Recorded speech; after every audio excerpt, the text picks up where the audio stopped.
Cześć, witam Was wszystkich w Pauper Dojo, specjalny odcinek. Nie wiem, jak mój internet to udźwignie, bo już oczywiście mieliśmy jakieś problemy techniczne. Nie wiem, czy widać mnie dobrze. Jest z nami Doshi. Siema Doshi, powiedz, jeżeli wszystko jest ok z dźwiękiem, z obrazem, to będę wiedział, że możemy jechać. Dzisiaj świątecznie, ja już jestem przygotowany po prostu do świąt, mój sweterek, była ubrana choinka i dzisiaj dużo właśnie atrakcji, dużo prezentów, dużo się będzie działo, bo oczywiście rozstrzygnięcie konkursu, który ogłosił Radomir, ja przypomnę, na czym ten konkurs polegał. Otóż Radomir dał Wam wszystkim wyzwanie, żeby wymyślić sposób killa w pierwszym upkeepie oponenta.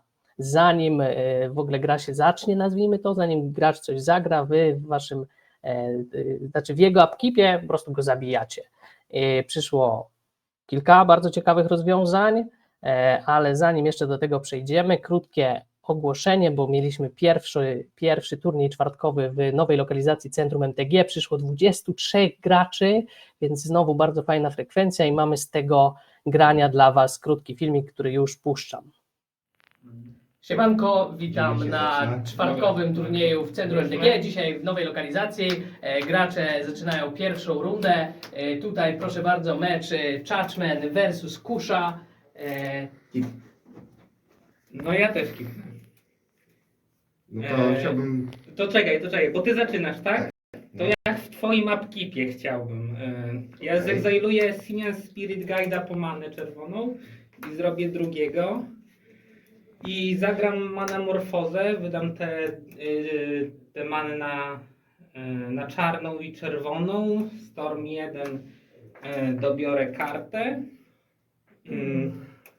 Zagram Dark Rituala, dostanę 3 czarnej. Zagram z tego Pyretic Rituala, dostanę 3 czerwonej. Tak. Zagram manamorfozę, zamienię tak jak jest, dobiorę. Cykluję za jedną czerwoną Stingera, dobiorę. Cykluję za jedną czerwoną Stingera, dobiorę. Cykluję za jedną czarną Stingera, dobiorę.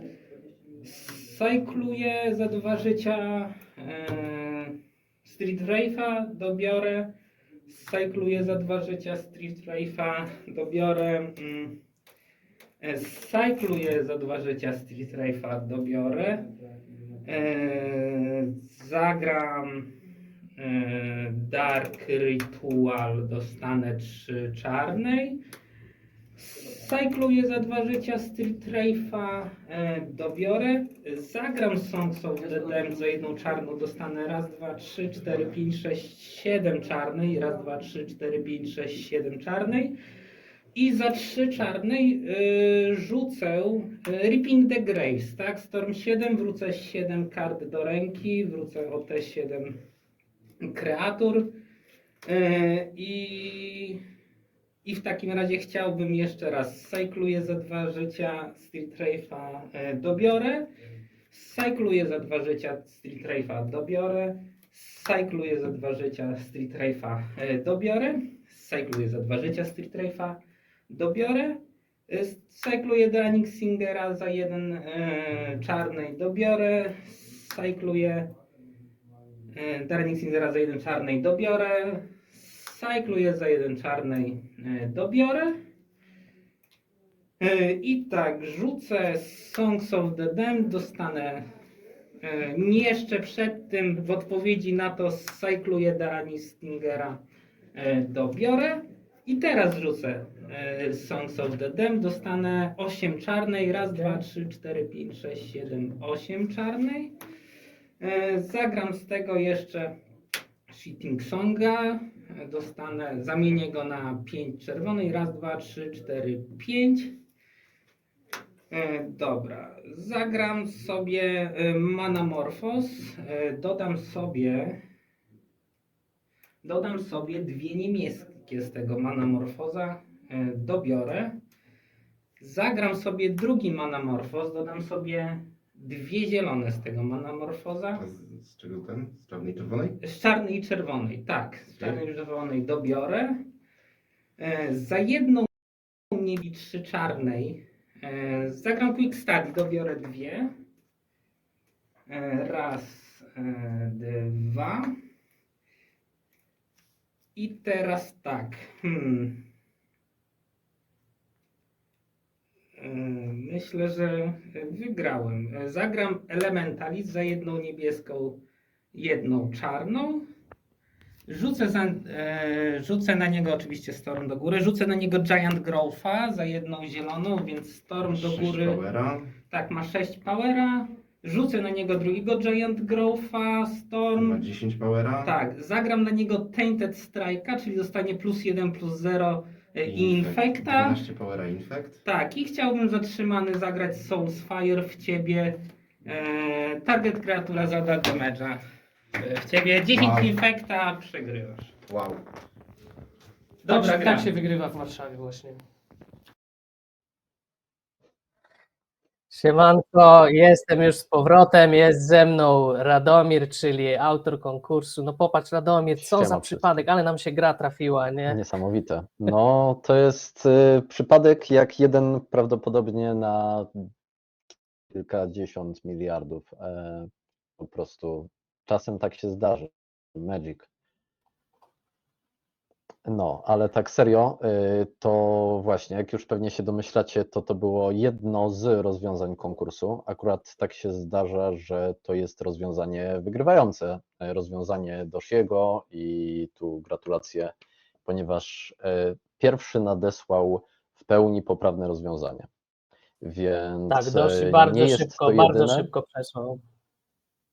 Tak, no Tak, to zajęło mu jakąś, jak my chyba o której 20:15 gdzieś daliśmy zagadkę, to Doshi przesłał po jakiejś godzinie 20 chyba, z tego co mi się zdaje. Jest to w miarę szybko, szczerze mówiąc. Co prawda było jedno, tu też opowiem, że było jedno szybsze rozwiązanie, bo chyba po jakichś 20 minutach wpłynęło rozwiązanie, ale tu od szamana Gienka, tak zwanego, czyli młodego Jordana, niestety nie możemy go uznać, ponieważ było bardzo skrótowe. Po prostu było Tak. tam tak dużo ogólników, gdzie opis był taki typu, no tak jak w Cycling Stormie się kręcimy. Nie dało się z tego opisu udowodnić, że to się da zrobić, więc z wielką przykrością nie uznaję, ponieważ nie było to zgodne z regulaminem naszego konkursu. Chociaż szczerze mówiąc, to chciałbym dać nagrodę wszystkim, bo wszyscy, którzy brali udział, po prostu w jakiś sposób zasłużyli. Po pierwsze, spędzając kilka godzin swojego życia na rozwiązywaniu głupiej zagadki, ale też każdy podszedł do tego w unikalny sposób, więc bardzo się cieszę, że mieliśmy no, kilka odpowiedzi i że wszyscy rzeczywiście podeszli do tego bardzo rzetelnie i dostałem rozpisane Excele, z których dało się coś wywnioskować. To ja w takim razie tylko rzucę okiem na odpowiedzi, ponieważ myślę, że warte są przynajmniej tego, żeby powiedzieć o nich kilka słów. Właśnie, bo Nie oczywiście wiem, ten czy już pierwszy widać. filmik to było rozwiązanie Doshiego, ale jeżeli nie było widać do końca, co po kolei było zagrywane, to ja już przełączam Radomir i w tym momencie powinien być widać właśnie twój Excel po kolei listą i kolejnością kart tego pierwszego zwycięskiego rozwiązania. Okej, to dajcie znać, czy tam widać. Dobra, to w takim razie ogólnie wszystkie praktycznie rozwiązania zaczynały się od tego samego, więc to był Simian Spirit Guide po prostu. I chyba inaczej się nie dało podejść do tego problemu, ale potem te rozwiązania gdzieś tam się rozmijały. Zazwyczaj później szedł jakiś Manamorphose, rytuały. Tu Doshi poszedł w cycling, reaping, żeby się jeszcze bardziej skręcić i jeszcze raz cycling tego samego. No i potem Elementalist Adept, który jest dość ciekawym rozwiązaniem na finish. Jest to stwór, który jest legalny w pauperze, ale go jeszcze nigdy nie widziałem, nawet nie wiedziałem, że istnieje, szczerze mówiąc, do tej zagadki. Ma flash, więc nadaje się do tego, żeby rzucić go w turze zerowej, no i ma prowess, co powoduje, że jego power się zwiększa. No i tu Doshi postanowił nie skorzystać z flinga, tak jak robiła to większość, tylko zamiast flinga rzucić Tainted Strike i Soul's Fire, ponieważ Tainted Strike daje nam infekta, a Soul's Fire w przeciwieństwie do flinga, który sam zadaje damage, powoduje, że stwór zadaje damage, więc możemy zabić infektem. Więc Giant Growthy, po prostu perfekcyjna karta na dopełnienie tego wszystkiego. Nie było to optymalne rozwiązanie, szczerze mówiąc teraz nie wiem z powtórzeniami, ile dokładnie tam było ruchów wykonanych akcji, ale tam było z 20 kilka. No ale nagrodę główną, czyli playset Glee, wygrywał najszybszy, a nie optymalny, więc tu gratulacje dla Doshiego, że doszedł do rozwiązania w ogóle dość szybko. Następnym rozwiązaniem, jakie dostaliśmy, i to jest rozwiązanie, które dostaje drugą nagrodę, ponieważ okazało się, że magicznie mamy kilka remisów. I taką magiczną liczbą tych kart czy tych akcji było 18, jak się okazało. To jest, nie wiem dlaczego, ale ja po którejś odpowiedzi z rzędu i po mojej odpowiedzi i odpowiedzi Kuszy i Chachmana zacząłem wierzyć po prostu, że poniżej 18 nie da się zejść. W każdym razie tu Andrzej dosłał po jakieś 2 godziny 20, coś takiego, podesłał drugą odpowiedź, która okazała się blisko optymalnej. No i tu zaczynamy standardowo, Simian Spirit Guide, Manamorphose, standardowo 4 razy Cycling, bo możemy, Songsy, bo daje nam to dużo many, potem Sitting Song, Manamorphose, Contact Other Planes jest po prostu jakąś, jak nie znacie, to jest jakaś dziwna karta, która za 4 daje nam draw 3. A właśnie, i tutaj przy tej naprawdę... karcie, jeśli mogę się zatrzymać, bo też się zacząłem zastanawiać, na ile to mieści się w Twoich regułach, które wyznaczyłeś, że możemy mieć dowolną rękę, możemy sobie ustalić draw, ale no tutaj dochodzi jednak, przy tej karcie mamy rzut kostką i tylko kiedy rzucimy tak, to K20, znaczy, tak, to bierzemy, tylko jak mamy rzucamy draw 20, ale też uznawaliśmy, że wszystko na niebie i ziemi nam sprzyja, więc tak samo jak to, że topy nam się układają, tak samo rzut kostką, po prostu ktoś rzucił kostką 20, da się to zrobić, tak, więc poziom nieprawdopodobieństwa nie miał dla nas żadnego znaczenia. Gdyby to było rzuć K1000, to tak samo byłaby to dobra odpowiedź. Więc Dokładnie. dobre zrozumienie zasad tu przez Andrzeja, zasad konkursu.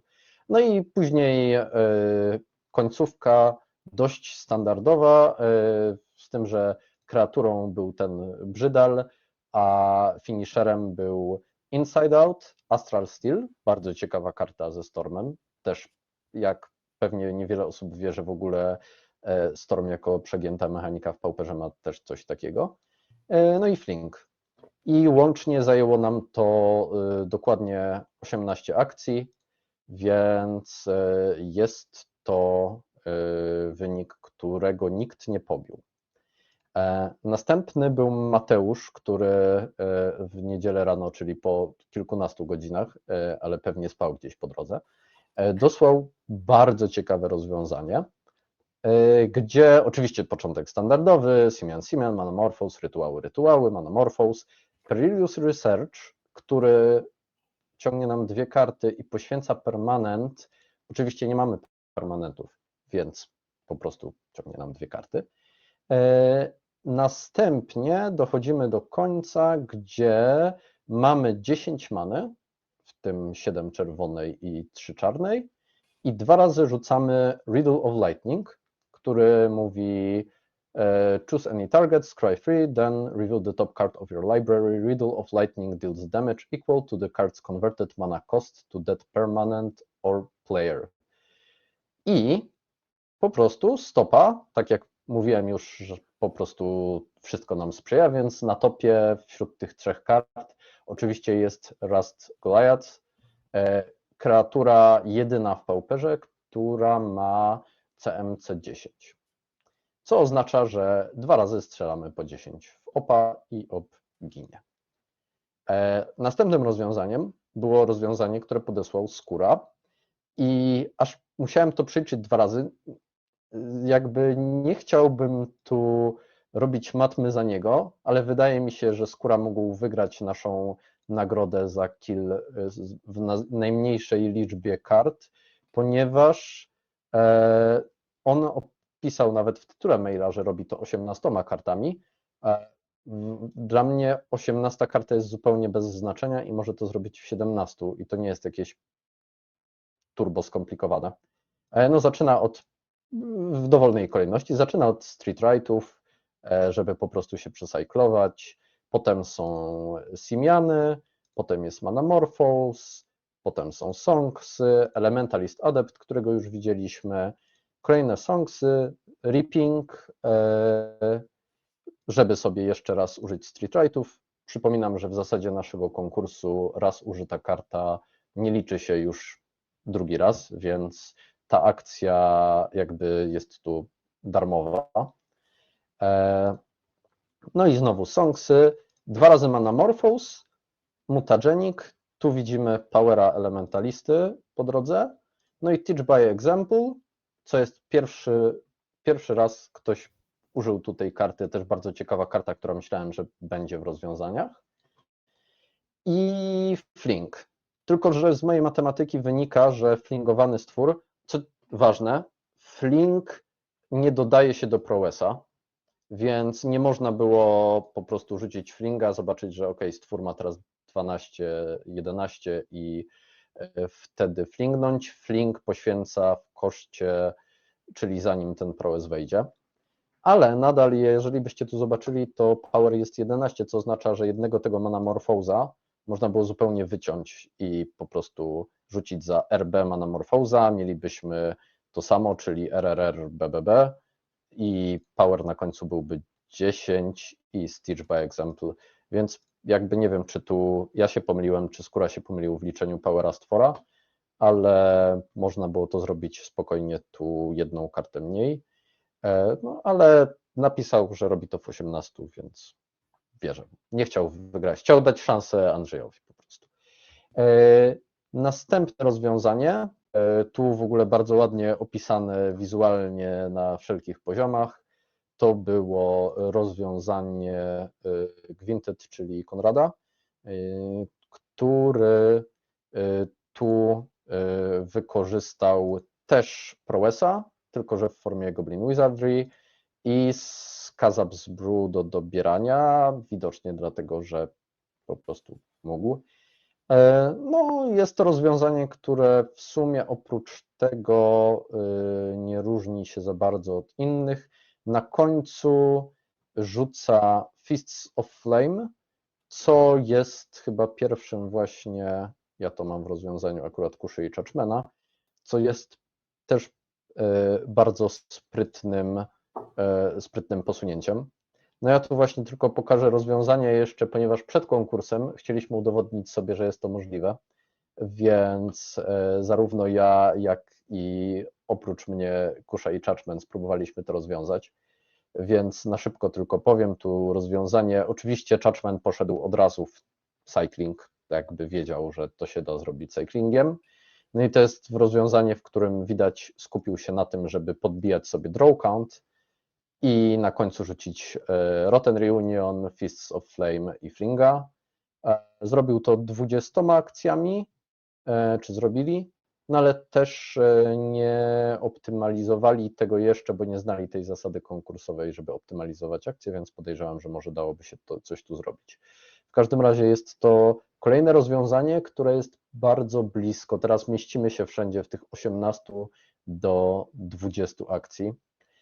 Pokażę tylko swoje jako ciekawostkę, bo miałem inne podejście. Zanim zadałem tę zagadkę, to stworzyłem sobie takie rozwiązanie, gdzie w tym momencie uzupełniam sobie rękę po prostu za pomocą Sprouting Vines, które rzucam w odpowiedzi na Tolarian Winds, uzupełniam sobie rękę lądami i potem mam pełną rękę i mogę zabić. Pierwsze moje rozwiązanie było jakieś okrutne, ponieważ strasznie przeholowałem z ilością kart, które muszę dobrać. Po ścięciu do zbędnych kart, tu teoretycznie akcji wykonuję 16, więc byłoby to wygrane, ale na końcu ja zabijam w bardzo prostacki sposób, czyli bolt, bolt, bolt, bolt i surgical flame, ponieważ stwierdziłem, że jest to najlepszy sposób na zadanie za 2 many 8 damage. Oczywiście Bóg nam sprzyja, więc w tym momencie z topa dociągnęliśmy 3 kolejne Surging Flame i niestety kastujemy je, więc zamiast 16 akcji robimy tu 19 akcji, co oznacza, że nadal nie pobiliśmy tych cholernych 18. No i w tym momencie naprawdę myślałem, że po prostu to jest jakaś magiczna liczba i nieważne, czym by tego nie wykonywać, to po prostu może 16 to jest takie optimum. Ale, No i właśnie, co się wtedy wydarzyło? Właśnie. Ogólnie to w momencie, jak przyjrzałem się rozwiązaniu Mateusza, to nagle po prostu zbladłem, ponieważ nie wiem, ilu z Was już zauważyło, ale jest pewna rzecz, która powoduje, że przy rozwiązaniu połączenie tego, czego użył Skóra i Mateusz, wszystko nam się totalnie upraszcza.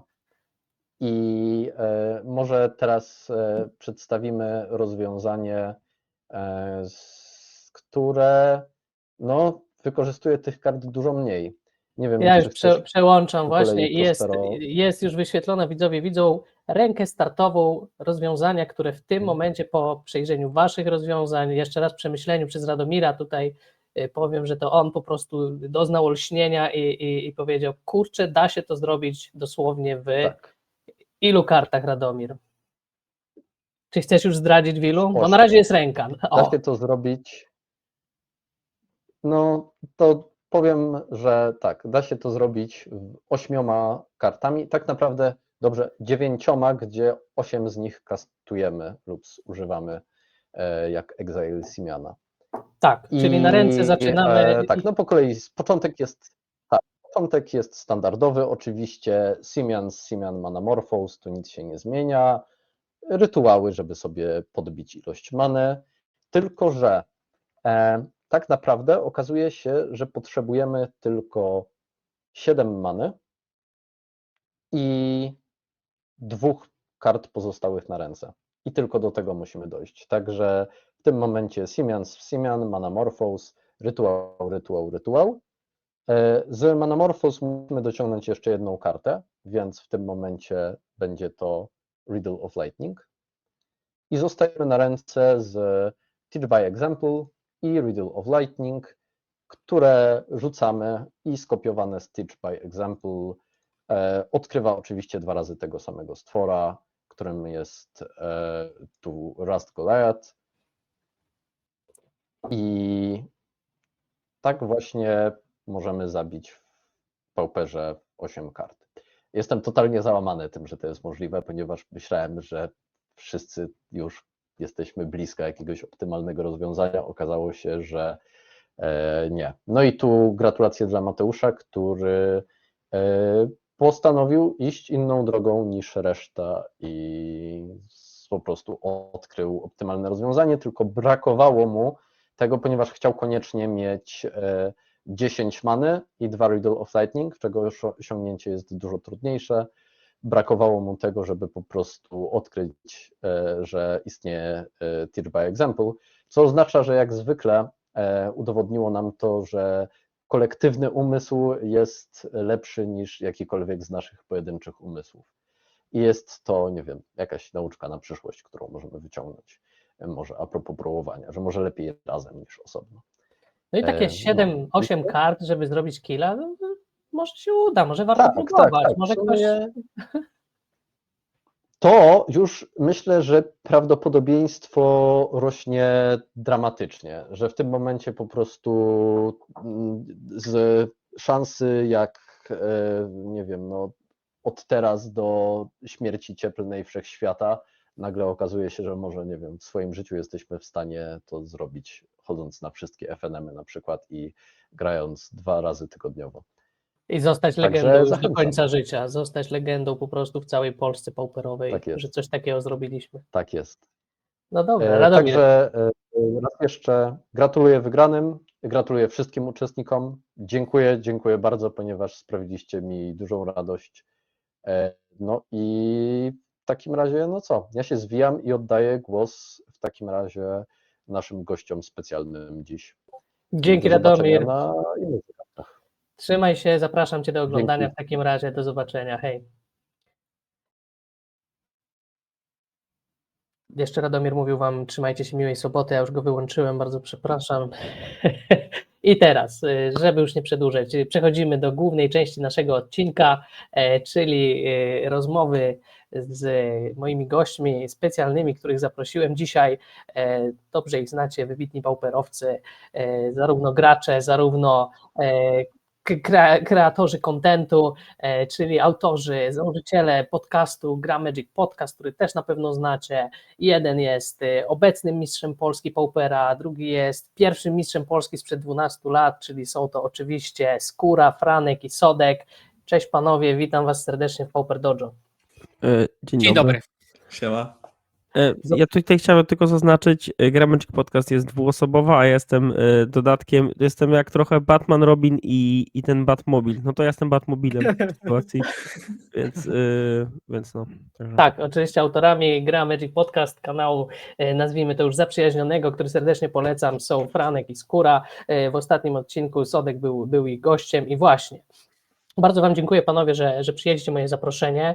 Dużo ostatnio namieszaliście w Pauperze, dużo się wydarzyło i Paupergedon i Mistrzostwa Polskie. Myślę, że już wszyscy dobrze słyszeli, co tam wyczyniliście, więc dzisiaj w sumie nie będziemy za bardzo o tym rozmawiać, bo nagraliście długi i soczysty odcinek i rozmowę właśnie Gra Magic Podcast, dlatego wszystkich zapraszam, jeżeli jeszcze tej opowieści, co się dokładnie wydarzyło na Paupergedonie i na Mistrzostwach Polski nie słyszeli, to zapraszam, na pewno będzie podlinkowane, żeby przysłuchać tam, a dzisiaj spróbujemy sobie podyskutować bardziej abstrakcyjnie, bardziej ogólnie, zobaczymy jak nam to wyjdzie tak 4-osobowo, to na pewno nie będzie łatwe, więc raz, że proszę o wyrozumiałość naszych widzów, naszych słuchaczy, sam postaram się wcielić w rolę takiego moderatora i animatora tej rozmowy, po czym no, będę oddawał głos Wam i taki właśnie krótki disclaimer, że sam trochę się boję, nie wiem co padnie w trakcie tej rozmowy, jakie kontrowersyjne opinie zostaną wyrażone, ale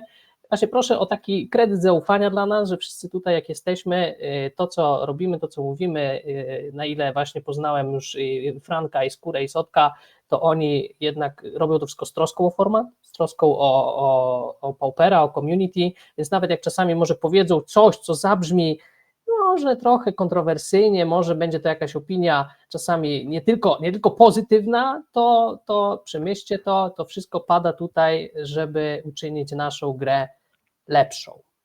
Słuchajcie, i tak, zacząłbym od takiego może luźnego pytania, na ile to się da. Jak Wam się teraz gra w Paupera? Przyjemnie, nieprzyjemnie, jakbyście mogli wystawić nawet może jakąś taką ocenę w skali od 1 do 10, którą potem będziemy rozbierać i dokładniej opowiadać, dlaczego tak. No to żeby zacząć. Jak się Wam gra w Paupera? Może Skóra zacznij, jesteś w górnym lewym rogu. Dobrze. Ja zacznę. Jak już mówiłem wielokrotnie, najpierw Paupera aktywnie nie lubiłem i nie podobało mi się mizianie core Skyfisherami, które ponoszą Wellspringi. I to, że gra to jest kto więcej dobierze jedną kartę za 4 many, po prostu mnie gigantycznie odpychało i gry się dłużyły i w ogóle ojej. To kiedy zacząłem grać go więcej i zacząłem najpierw akceptować, że tak jest, a potem rozumieć, czemu tak jest i co to znaczy, to potem kolejnym krokiem było docenienie, że tak jest. I teraz już patrzę na to jako feature, a nie jako bug. I teraz już właśnie z tym spojrzeniem na temat, Pauper jest aktualnie moim ulubionym formatem kompetytywnym. I to tak, no jakby liczyć Duel Commandera, to on byłby drugi, ale spośród takich mainstreamowych to Pauper jest pierwszy i jest not even close. I to głównie dlatego, że pierwszy raz od dawna dużo gram w Magic, jak gram w Magic. Nie podaję ręki w turze trzeciej nigdy, nieważne jak się karty ułożą. Jest to mega przyjemne. Czuję, że jak się wytapuje, to najgorsze co się stanie, to będzie duży stwórca umiera od castdowna. Jakby z mojego konkretnie doświadczenia. I wiem, że wszyscy inni pewnie umierają od kuldoty w trzeciej, ale akurat ja nie umieram, więc... Także naprawdę, ode mnie same plusy, ale największy to, że właśnie gry trwają i jest dużo Magica w Magicu. Super, bardzo, bardzo fajna wstępna ocena do dalszej dyskusji. Franku, przekazuję głos Tobie, jak Ty byś ocenił, jak Tobie się przyjemnie gra Paupera. No Ty, nazwijmy to, nie wróciłeś po latach, tylko tam bywałeś z nami, przychodziłeś, grałeś, więc też masz taki ogląd, że ten Pauper no, był z Tobą przez lata. No, jak teraz w tym momencie go oceniasz? Tak, no właśnie, że ja już trochę więcej tego Paupera grałem od chłopaków i tak deck, który spowodował, że w sumie wróciłem do grania Paupera znacznie więcej, to były Glittersy, których już, że tak powiem, z nami nie ma, ale tak właśnie starając się grać różnymi taliami, to co ja doceniłem w Pauperze, to jest właśnie nie to, co powiedział Skóra, że nie ginę w trzeciej turze i najgorsze, co może się zdarzyć, to jest castdown, że właśnie czasem ginę w trzeciej turze, a czasem gram 30-minutową G1, że tego Paupera, w sensie jest bardzo dużo różnych rodzajów gier Paupera, jakie możesz grać. I to zależy nie tylko od tego, jaki deck wybierzesz, a możesz wybrać całą szerokość. Możesz zagrać jeden turniej Kuldotą, a drugi na przykład UW Gate'ami i grać totalnie różne gry i gdzieś tam jest jeszcze mnóstwo pośrodku jest Glee i jakiś, nie wiem, Cycling Storm nawet. Więc tych gier jest bardzo dużo i każdy właśnie w sensie z tych typów decków czegoś fajnego, w sensie czegoś fajnego może nauczyć. Że może nauczyć, że czasem musisz być cierpliwy, czasem musisz, na przykład grasz grę i wiesz, że ważny jest czas.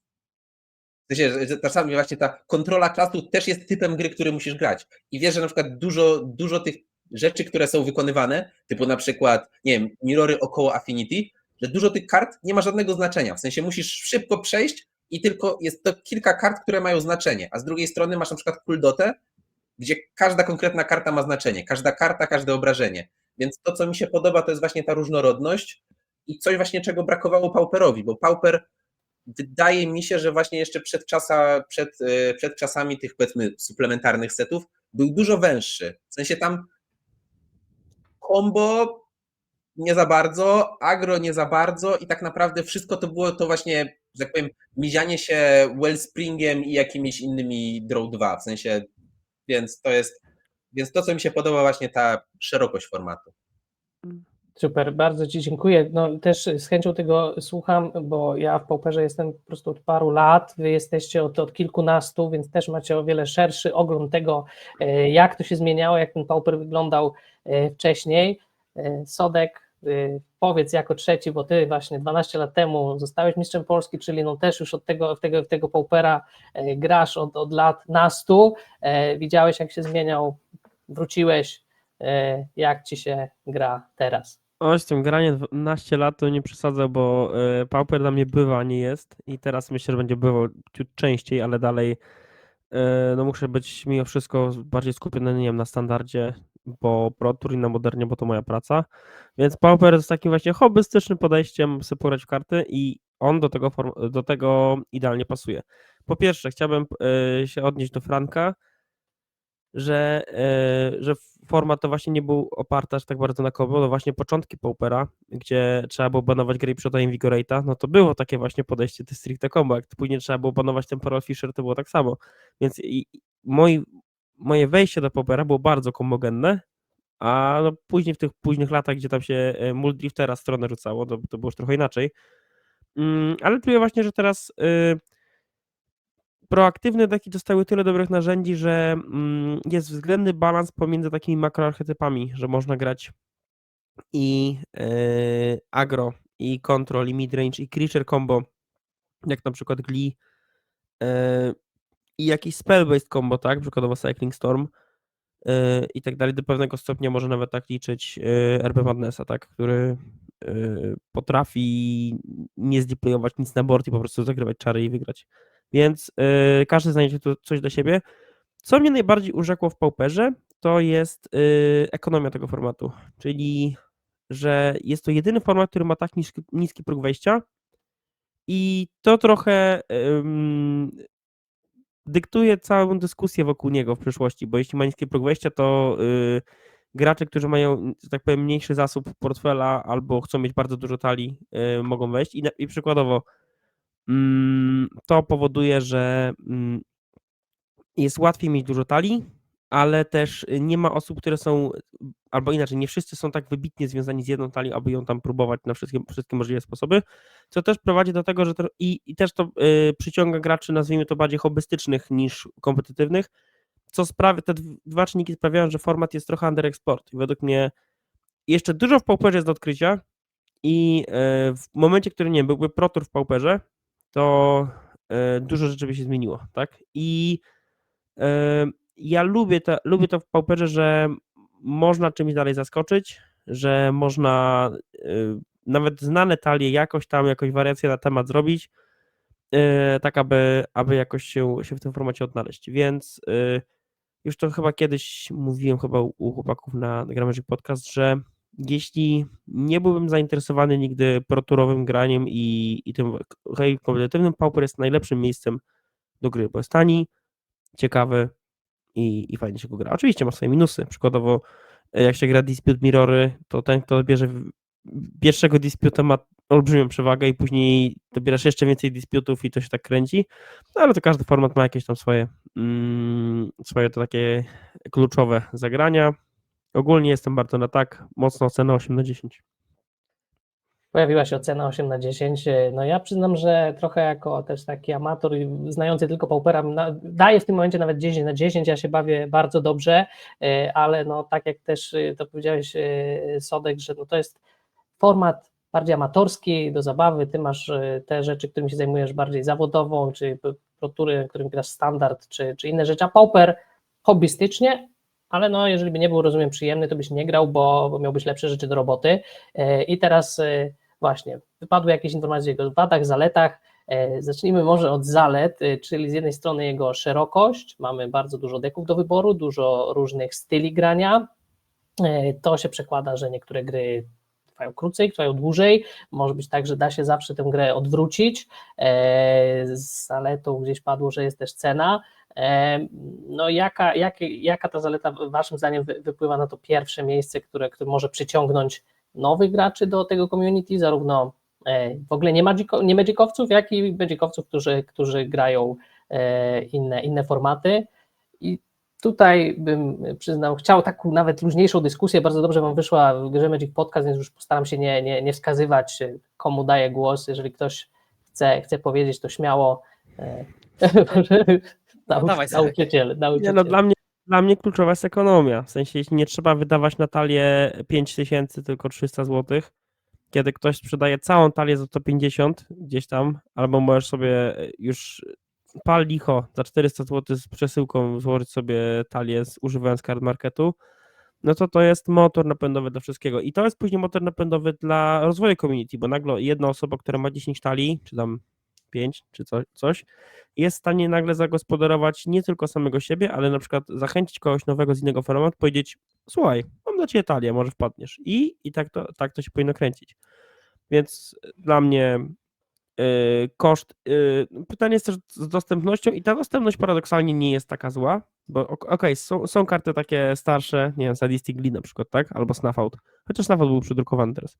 Ale jest część kart, które są po prostu ciężko dostępne, że ciężko znaleźć, ale po pierwsze, kiedy jest card market i po drugie, kiedy jednak te nowsze komony, na przykład z MH3 mają coraz większy wpływ, to już też nie jest problem. Także uważam, że ekonomia najważniejsza. Ekonomia to jest dobry przykład, zdecydowanie, szczególnie, że ktoś może po prostu na aferę kupić sobie deck, spróbować i go odsprzedać i jest taki popyt na te wszystkie deki, że jakbym kupił deck i go wystawił 4 dni później, to on schodzi od razu. Z Insta jest sprzedany deck. Więc to jest praktycznie zerowy koszt, żeby kupić deck nie zagrawszy nim, zagrać, uznać, że mi się nie podoba, sprzedać. I tutaj, Co- tutaj się jako argument przeciwny, no pamiętam jak uznałem, że pobawię się może RG Breachem w Modernie. No to wydałem z 2 koła spokojnie, aby dokupić ringi do końca, kupić Ugin z labirynty, jakieś tam rzeczy i tak dalej. Byłem może w 70% złamanej talii, jeszcze mi brakowało Eldrazi i tak dalej, a 3 tygodnie później deck najpierw był cienki, a teraz jesteśmy w przeddzień bana, który najpewniej zbanuje ringa i w ogóle granie Eldrazi nie ma najmniejszego sensu. Więc gdybym miał wydać 150 zł, aby sobie kupić talię, przykładowo, gdybym miał, no okej, Starling Serum będzie trochę droższa, tam z 300 zł, 400, trzeba by było wydać, aby się pobawić raz na jakiś czas na FNM-ie, gitóweczka, spoko. Jeśli mam wydać 4 koła, to, to chyba gorzej. Jest jeszcze taka rzecz, że plus, który ja podałem jako dla mnie najlepszy, czyli że gry trwają, może być jednocześnie minusem dla wielu osób, bo na przykład dla graczy, powiedzmy, Legacy, to jest, o Boże, hopy, te gry się nie kończą. Twór 2-2 w drugiej turze i potem Więc to dosłownie może być minus dla kogoś. Dla mnie jest akurat plus, bo ja bardzo lubię zwykłego Magica, w tak cudzysłowie, więc dla mnie dla mnie jest giga plus, dla innych może to być minus, więc tu ciężko obiektywnie stwierdzić. Myślę, że ekonomia jest raczej obiektywnie plusem, bo jeśli lubisz wydawać pieniądze, to przestrzeń też jest. Full foil decki, full Japanese, all mismatch, all alters i tak dalej, więc jest przestrzeń, żeby się pobawić, tak? Beta counter spele i tak dalej. All format. Albo właśnie, all format. Także znowu, ja bym podał, że gry trwają i są bardziej takie, jak zwykły Magic w nich jest, ale to wiem, że to nie każdemu by się spodobało, paradoksalnie. No ale wtedy są takie deki do wyboru szybkie po prostu, że gramy szybko, albo szybko wygrywamy, albo szybko przegrywamy, więc to też nie jest tak, że ktoś wchodząc w Pauper musi się liczyć z tym, że będzie się terminował zawsze na każdym FNM-ie, bo po prostu 40 minut, żeby rozegrać 3 gry, to mało.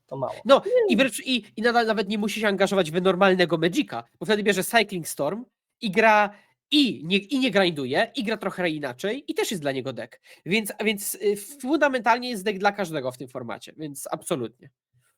Tak, no właśnie ja też podbijam właśnie do tego, że dla każdego jest deck, to właśnie ktoś jakby miał podać ten pierwszy powód, no to właśnie w sensie, który zachęci ludzi właśnie i z Magica, i spoza Magica, no to jest ta przystępność cenowa i przystępność to, że ludzie mają dużo talii, bo jest przystępność cenowa, ale właśnie też to, że przez to, że ten format jest taki szeroki i też przez to, że to są commony, to jednak znaczna część talii jest dosyć prosta w obsłudze. W sensie te talie, te podstawę mają bardzo, bardzo łatwą. I wiadomo, nie wszystkie talie, na przykład, nie wiem, ktoś, kto zaczyna grać w Magica i wytłumaczyć mu, nie wiem, familiary, jakiegoś, nie wiem, Altar Trona albo właśnie Cycling Storma, to nie byłoby łatwe, ale tak naprawdę jakiemuś początkującemu, jakby grać, nie wiem, dać White Winnie albo Grula, no to da sobie radę. W sensie to jest po prostu zagrywanie kart od lewej do prawej. Tak? Ja mam taką definicję, że format jest łatwy, jeśli karty robią to, co mają napisane, jaka jest intencja, aby robiły wcześniej. I ciężko, aby Pauper nie miał w ten sposób, no bo to są commony, tak? I tyle. No i jakby mnóstwo decków opiera się na tym, że są pewne efekty, które się jakoś tam zazębiają, ale to karty robią to, co jest napisane. To nie jest Living End, gdzie jakby casualowy gracz by się pytał, czemu ja mam stworzyć za 7 many tutaj? Przecież ja nigdy nie będę miał 7 many. Weź to dla mnie wytłumacz, serio. Ja nie gram żadnego innego formatu, gram tylko Paupera, więc trochę nie rozumiem tego porównania, że karty robią to, co jest dla nich napisane, a w innych formatach tak nie robią. Dobrze, to na przykładzie. Masz na Poproszę. przykład Moderna i w Modernie masz mnóstwo talii, które wiesz, że gdzieś dzwoni, ale nie, jakby póki nie pograsz odpowiednio długo, to nie wiesz, o co chodzi. Przykładowo, Amulet Titan. No nazwa mówi, że coś będzie z amuletem pewnie i coś z Primal Tytanem. I jak przeczytasz amulet, to będzie, że tam tapnięte lądy wchodzą tapowane.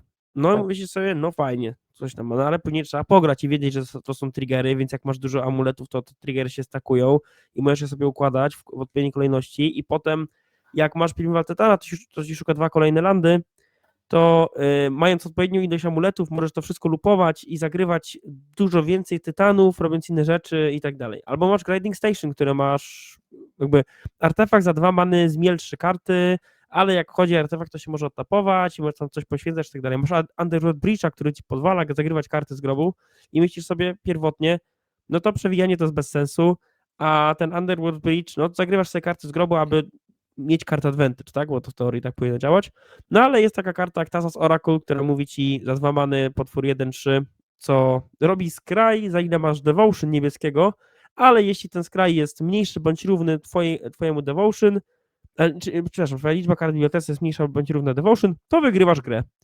I jakby to jest taka interakcja, gdzie jakbyś dał deck Grinding Station nubkowi jakiemuś, to on by zagrywał te karty i robiłby losowe rzeczy, ale nigdy w życiu nie zagrałby tą talią dobrze, póki byś nie spodziewał. Idąc dalej, mamy talię Belcher, gdzie literalnie nie ma żadnego lądu.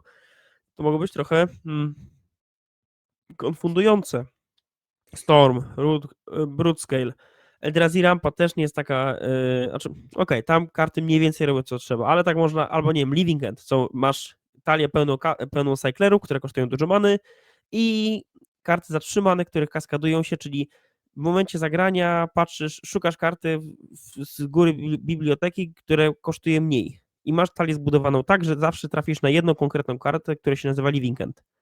No i wtedy te potwory, które masz w grobie, które kosztują więcej, ale cyklujesz za mniej, przemycasz do gry szybciej i tak dalej, i tak dalej. To można gadać i gadać. I teraz idąc dalej, to jest tylko modern. Ale tak, jak kliknę sobie teraz Pionier, no to Fenix też nie jest aż tak interaktywny, czy intuicyjny, bo trzeba konkretnie mieć 3 czary, aby zagrać, tak? June's Sacrifice, jak nie odrobisz pracy domowej i nie policzysz sobie, co ty tam możesz faktycznie wykonać w danej kombinacji, też jest problem. Ono tu się nie wspomnie. 500 Enigmatic Incarnation to karty mają tyle tekstu, że nigdy ich nie przeczytasz w czasie, więc też musisz wiedzieć, co robią. W głupim standardzie masz talie, które opierają się na... Znaczy, tam jest już łatwiej, ale na przykład masz tak zwane otersy, tak? Czyli Temur, Wydry, gdzie najczęściej grasz jako midrange'owy deck, który zabija potwory i wstawia swoje potwory, ale masz tam wmontowane combo, które czasem, jak masz odpowiednio dużo wydry i takiego gościa, co daje twoim stworom tapowanie się za manę, to się kręcisz jeszcze dalej i tak dalej i można to wymieniać. A jak patrzę sobie na Paupera i sobie klikam, no to tak, będę leciał od początku. Burn. No wstawia rzeczy, atakuje fajnie. Affinity. No, masz rzeczy z Affinity, zagrywasz, dobierasz więcej kart, fajnie. Broodscale, no to tutaj trzeba się zastanowić, okej, tu troszkę trzeba by pracy domowej odrobić, ale też jest względnie łatwo, bo tu masz Infinite typa, Infinite Szarej Many i patrzysz, co możesz zrobić dalej z tym. Blue Terror to nuda, Madness Burn, kapkę pomyśleć, ale też, nie nuda, tylko jest taki łopatologiczny, że jest łatwo. RG Rampa, no tutaj naprawdę literalnie nuda. Mono White to w ogóle przemilczę. Mono Blue Fairies, gigantyczny mózg trzeba mieć, żeby grać tą talią, więc jakby łatwo. No bogle jakie są, każdy widzi. Gdzie gigantyczny mózg to znaczy, że musisz potrafić zagrać Islanda, zagrać stwora 1-1 i potem go tapnąć, żeby zaatakować i powiedzieć po blokach. Podmienię. I to jest całe. That's the tweet. Ja słyszałem, że ten deck nigdy nie wygrywa, jak nie ma ninja drugiej. Nigdy się to nie wydarza. Także Więc jakby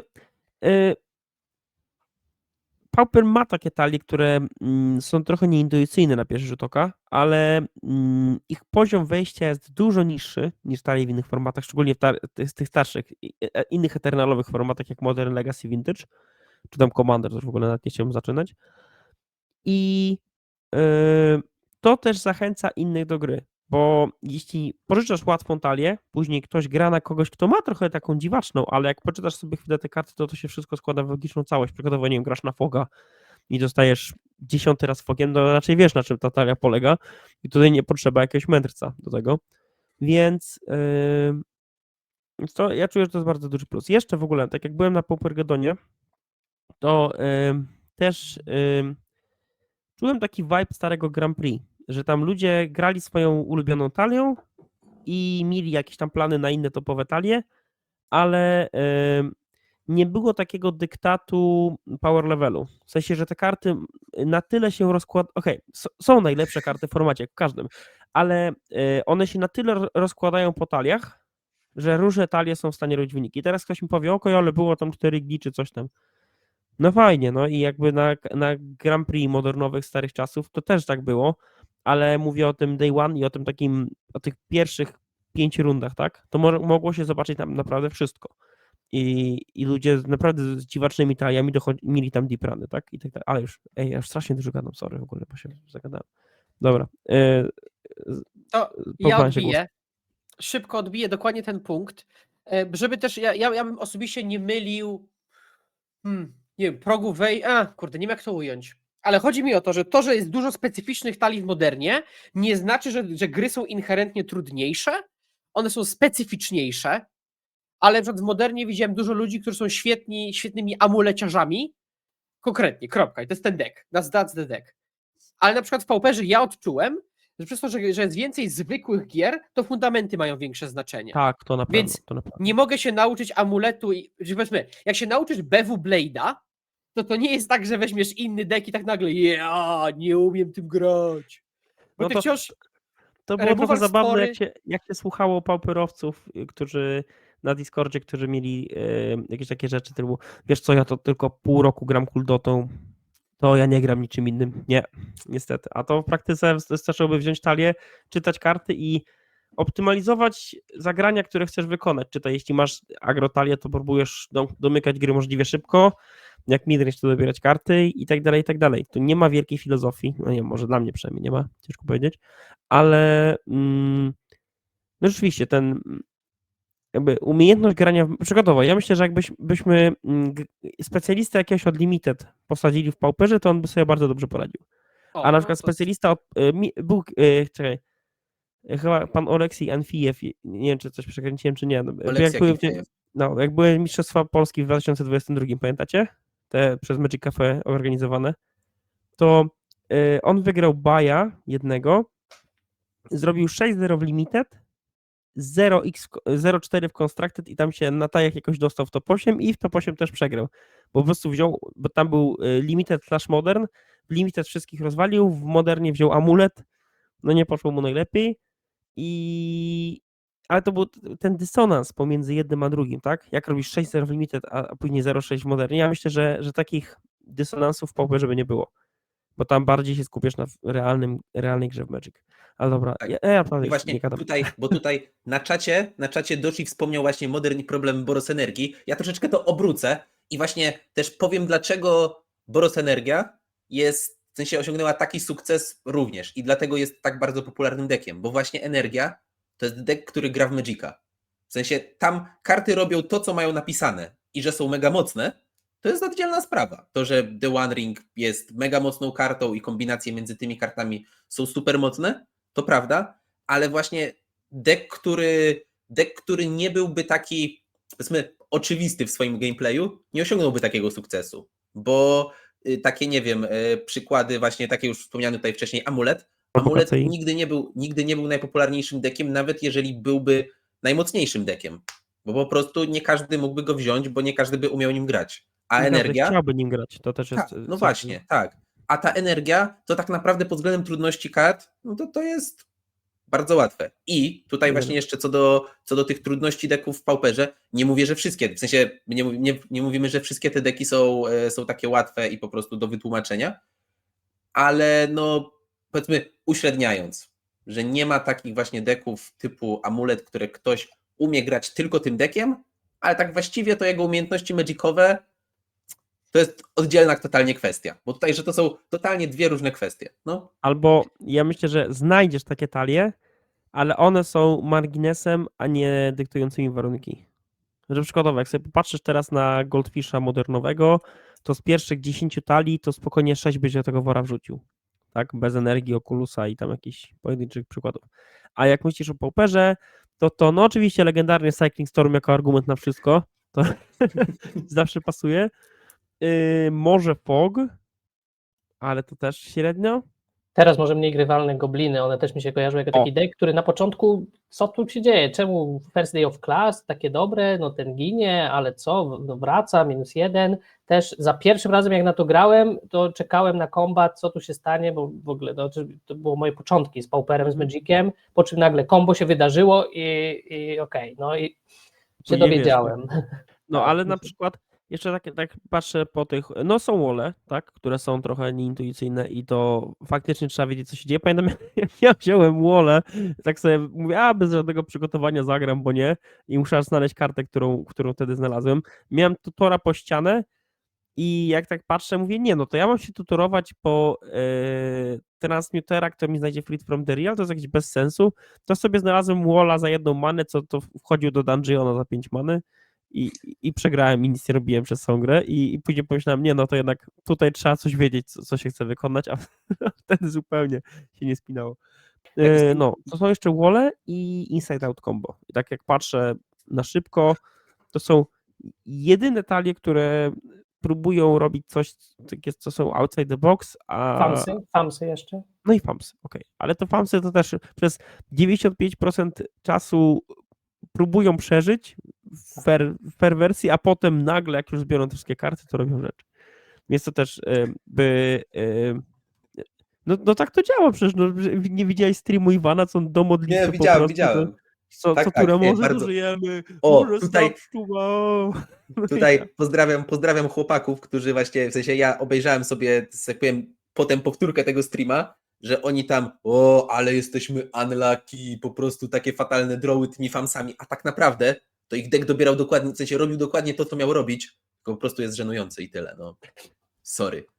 Sorry, To się wytnie, a tutaj Dobrze, nie można hejtuję, było, można. nie hejtuję Nie, famsów, w sensie ale- to My chętnie była talię. bardzo edukacyjna liga według mnie. To była według mnie super liga, żeby właśnie zobaczyć. No przecież skóra przed Paupergedonem to poważnie były rozważane famsy. W zasadzie już trochę o tym grałem, coś tam, a po tej lidze wszystko jasne. Przecież to wiadomo, że tego deku kijem nie dotykamy, idziemy dalej. I proszę, jaki sukces później. Więc jakby walor edukacyjny był. Taki jest też cel Pauper Dojo. Słuchajcie, czyli jakby to trochę zebrać, żebym dobrze zrozumiał, czyli Pauper różni się tym, że co do zasady korty robią to, co mają napisane i to jest pewne, nazwijmy to, uproszczenie gry, czy Nie, ale za to wymaga to większych umiejętności samych i zasad, obeznania tego, co chcemy zrobić my, co robi przeciwnik, no bo też padło, że to wcale nie znaczy, że granie Paupera jest prostsze, bo karty robią to, co mają napisane. Ja bym powiedział tak.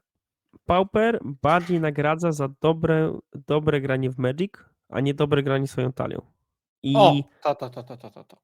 I jeśli chcesz dobrze grać w Magic, to graj sobie w Paupera, zmieniaj talię i poszukuj optymalnych rozwiązań dla danej sytuacji.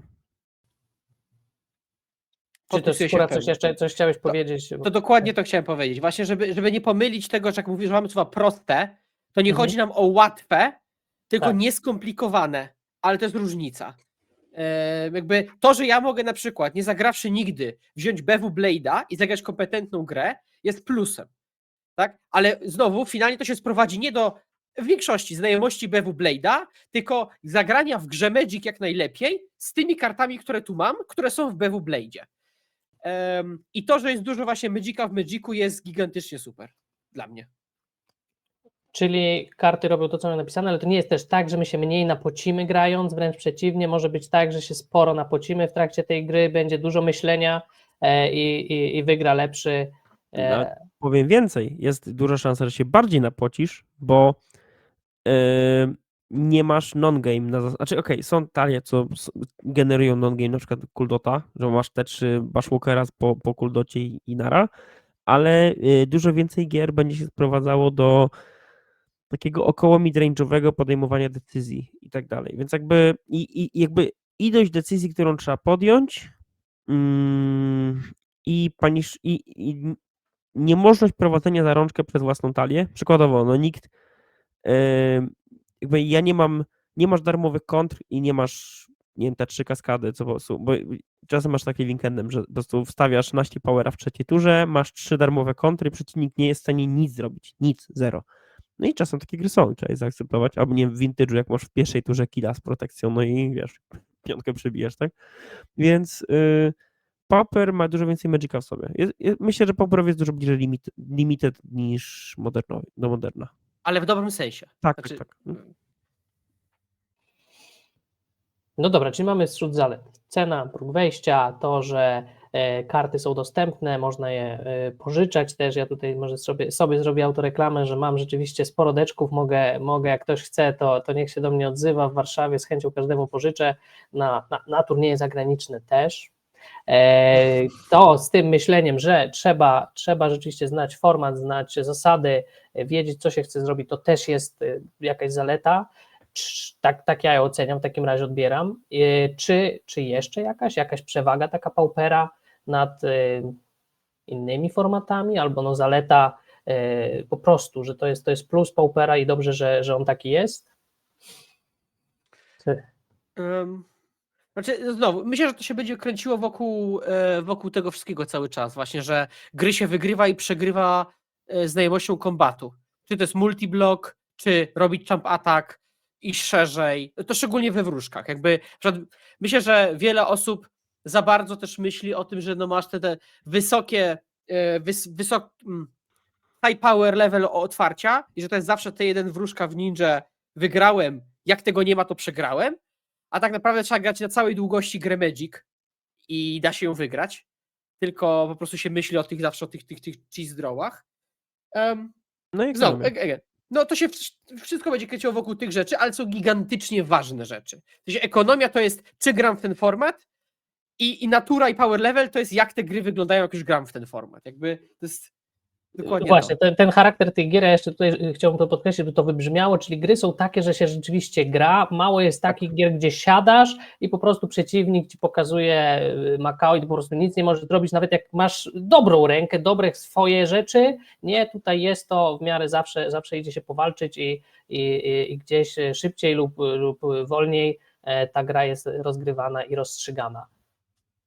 Czy minusy w takim razie? Możemy coś powiedzieć, że Pauper ma jakieś swoje słabe strony, które wymagają podkreślenia i może jakieś zmiany, może coś tutaj da się z tym zrobić. To ja taktycznie już powiem.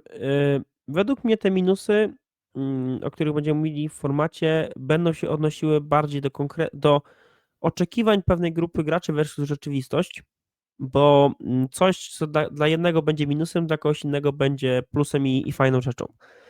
Według mnie największym minusem, który jest nierozwiązywalny, to jest, a dlaczego nierozwiązywalny, zaraz rozwinę, to jest brak pełnego supportu od Blizzardów.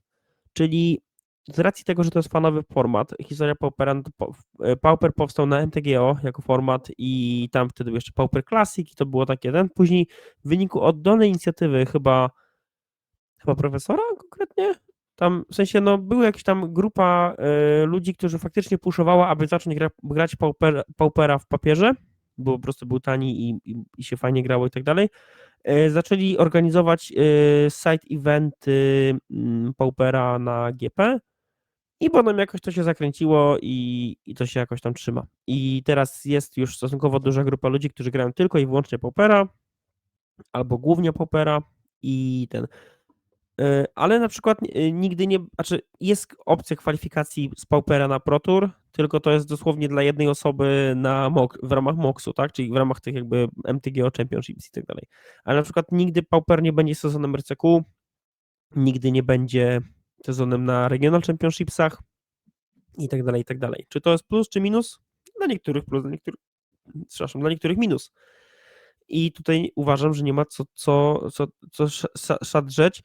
Ja osobiście uważam, że Pauperowi przydałoby się trochę większe sprofesjonalizowanie, czyli danie jakiejś furtki, tak? Przykładowo, gdyby na przykład można było ten najniższy level RCQ, tak to chyba się nazywa Destination Qualifier, to, że masz duży turniej i top 8 wchodzi na RC, tak? To.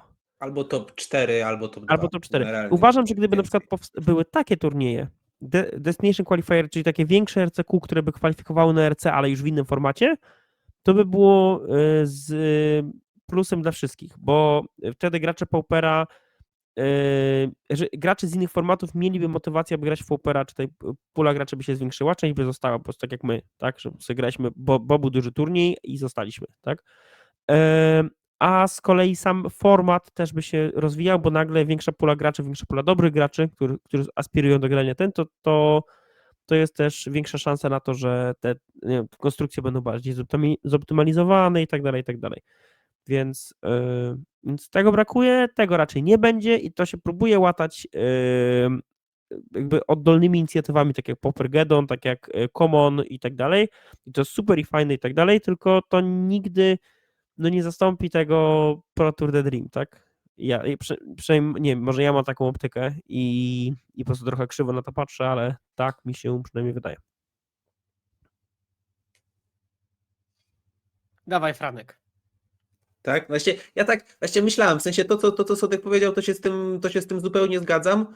Też, no w sensie samo właśnie granie Paupera, też właśnie tak jak Sodek powiedział, tu akurat pod innym względem, ale właśnie jest to, że to, co niektórym będzie przeszkadzało, to niektórym będzie się podobało, a mianowicie w ogóle sama konstrukcja Paupera, w sensie, że tak naprawdę znaczna część Paupera to na przykład jest deki typu artefaktyczne lądy, Deadly Dispute i tak dalej, w sensie, że są bardzo, bardzo mocne filary, z którymi po prostu nic nie da się zrobić. I wszyscy wiedzą, że one są mocne, ale tak naprawdę, no, jeżeli ktoś mówi, nienawidzę karty Deadly Dispute, po prostu jak mój przeciwnik zagrywa Wellspringa w drugiej i Dysputę w trzeciej, to mi się po prostu tu podnosi i już po prostu nie mogę, muszę iść do toalety. Ale no, w sensie są takie rzeczy, które trzeba zaakceptować, jeżeli chce się grać ten format, ale nie trzeba, w sensie nie trzeba grać formatu. I to może być dla kogoś znaczny minus, to, że po prostu są rzeczy, które trzeba przyjąć jako pewnik, jeżeli chcesz zagrać Paupera. I tutaj ten przykład, powiedzmy, Wellspring i Deadly Dispute i granie, nie wiem, milionem taplandów w niektórych konstrukcjach, bo inaczej po prostu nie dadzą rady, jest koniecznością i po prostu nie wszystkim to może pasować. I to na przykład nie wszystkim właśnie można polecić Paupera, żeby w ogóle go mogli grać. Może jak zbanują Deadly Dispute, to się wtedy... No To i wtedy wtedy- będą grali lepiej innym zrobić. drutu. I właśnie chodzi o to, że banowanie Deadly Dispute ma ten problem, że jest po prostu ileś tam kolejnych kart, które robią dokładnie to samo. W sensie prawie, bo wiadomo, dysputa jest najlepsza, One ale kosztują potem 2 many, a Disputa kosztuje takie 1 z gwiazdką, tak? Więc to jest ta różnica. Ja sobie jeszcze przypomniałem o 2, ale dam Skórze powiedzieć, to może coś Tak. powie.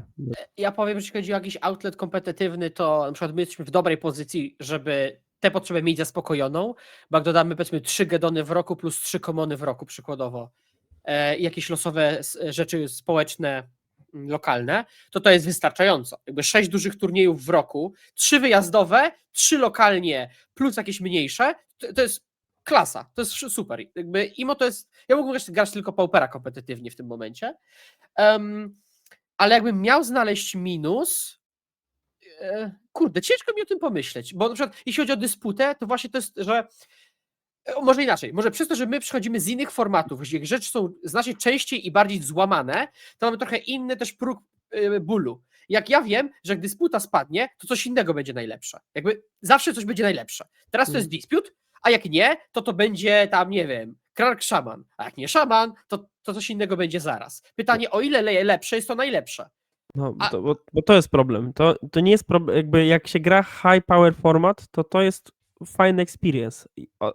Założenie tylko, że jest odpowiednio dużo high powered kart i one się jakoś tam balansują ze sobą.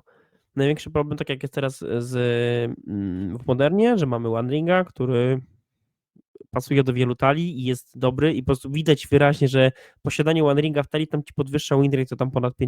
Tak samo sam fakt posiadania, że masz One Ringa. No to trochę ten. Ja znalazłem jeszcze 2. Po pierwsze, mnie trochę, już taki wąski disclaimer, mnie trochę irytuje ilość taplandów. Jak chcesz dodawać kolor i musisz grać tyle taplandów, to jest trochę irytujące, no ale to jest specyfika formatu. I po drugie, to pomyślałem właśnie o konsekwencji tego braku proturów, braku dojścia na protury i tej casualowości, że casualowość Paupera i brak dopływu świeżej krwi albo takich drapieżników żądnych wygranych, tak, za wszelką cenę, sprawia, że przynajmniej mam takie wrażenie, że jest w porównywaniu do innych formatów, które są kompetytywne, standard, Pioneer, Modern i tak dalej, gracze Paupera są trochę bardziej rozleniwieni, w sensie, że dużo ciężej przekonać kogoś, że jakaś innowacja może być warta zachodu. Najczęściej wszyscy będą się przekonywali, że nie, chłopie, że nikt tak nie grał, to co ty w ogóle dupisz i wiesz, i po co, tak? I jakby tutaj widzę pewien minus i on wynika właśnie z tego, że format jest zdominowany przez hobbystów, no bo jest formatem dla hobbystów, tak? Ze względu na cenę i dostępność kart. Okej, myślę. Mhm. Nie, proszę, kontynuuj, jeżeli... No teraz mnie wybij, zapomniałem. No, także... Ja mogę wbić swoją myśl. To dawaj. Bo właśnie tak tutaj w sensie też czytając czat i odnosząc się właśnie do tego, co powiedziałeś, właśnie, że to jest format hobbystów, ale też w sensie problem Paupera, w sensie taki według mnie minus, że przez to, że jest bardzo mało takich ważnych turniejów Paupera, że tak naprawdę takich o rzeczywiście prawdziwą stawkę, bo challenge są spoko i to są rzeczywiście turnieje o stawkę, ale tak to nie jest taka poważna stawka dla graczy competitive. Oni dalej będą traktowali, nie wiem, będą triple Q-owali, a ten Pauper będzie tym trzecim challenge'em, który będą grali na przykład. Bo po prostu tylko, żeby sobie nabić trochę ticksów. I to, że nie ma takiego właśnie tej zachęty, tak naprawdę powoduje, że format jest bardzo nakręcony przez grinderów, którzy nie grają o stawkę, tylko grają, żeby sobie tam nabić więcej ticksów.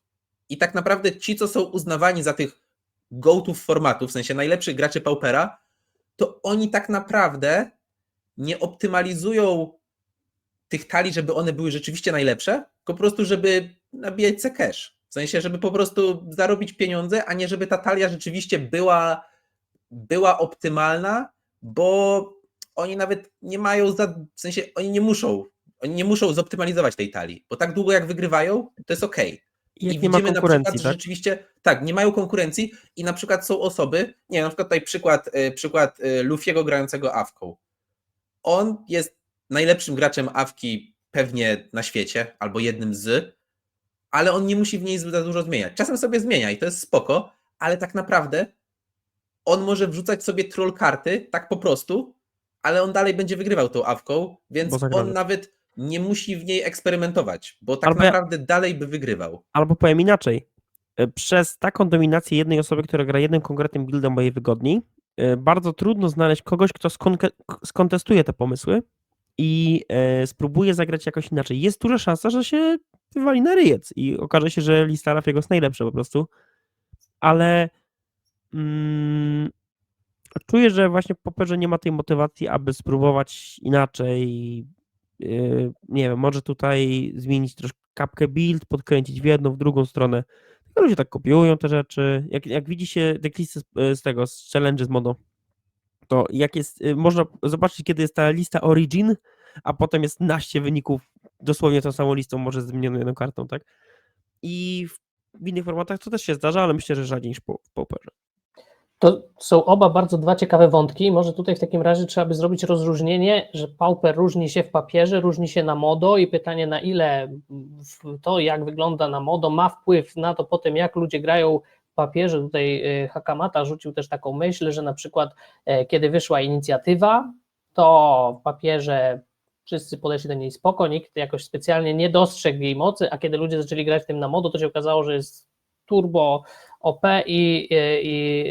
no i chyba tam szybko dostała bana, więc właśnie, no, na ile to zrozumiałem, to jest rzeczywiście jakiś minus, jeżeli ludzie grają na modo tego Paupera po ticksy, robią jakieś listy, które im pozwalają, rozumiem, szybko wygrywać, żeby te ligi też nie trwały długo, niekoniecznie zawsze właśnie 5-0, żeby to był najlepszy build, ale lepiej zrobić 3-2 czy 4-1 pół godziny szybciej niż ciągnąć te gry i potem ludzie w papierze patrzą na te listy, kopiują. Do tego wątku myślę jeszcze wrócimy, kiedy będziemy mówić ogólnie o kształcie community pauperowego, ale tak, no tutaj nie myślałem o tym za dużo, przekonaliście mnie, że może to być jakaś wada paupera. Chciałbym jeszcze się odnieść do takiego wątku tego, no, że nie ma profesjonalnych turniejów, nie ma pro turów, ten format siłą rzeczy jest pod radarami Wizardów, oni mają swoje formaty, w których organizują profesjonalne turnieje. Pauper, rozumiem, idzie siłą community, ale to też jest jego jakaś zaleta, że ten format jest, można powiedzieć, taki bezpieczniejszy, nie dzieją się w nim jakieś takie niezdrowe rzeczy, nie pojawiają się jakieś karty dla pieniędzy. Nie wiem, jak w odniesieniu do innych formatów moglibyście ocenić, czy to rzeczywiście jest zaleta, że ten Pauper zostaje takim dzikim formatem i właśnie super, w nim tam jest zdrowa meta, zdrowo się dzieje. Sodek, widzę, że podnosisz Tak, rękę. bo sam stwierdziłeś o tym, że inicjatywa była broken, tak? Więc jakby takie wypadki się zdarzają, ale to, że się to, czy one się wydarzą, czy nie, to jest trochę bardziej efekt zbiegów okoliczności. Nikt designując set nie myśli sobie o Pauperze, albo czasem ktoś tam sobie wpadnie na pomysł, że więc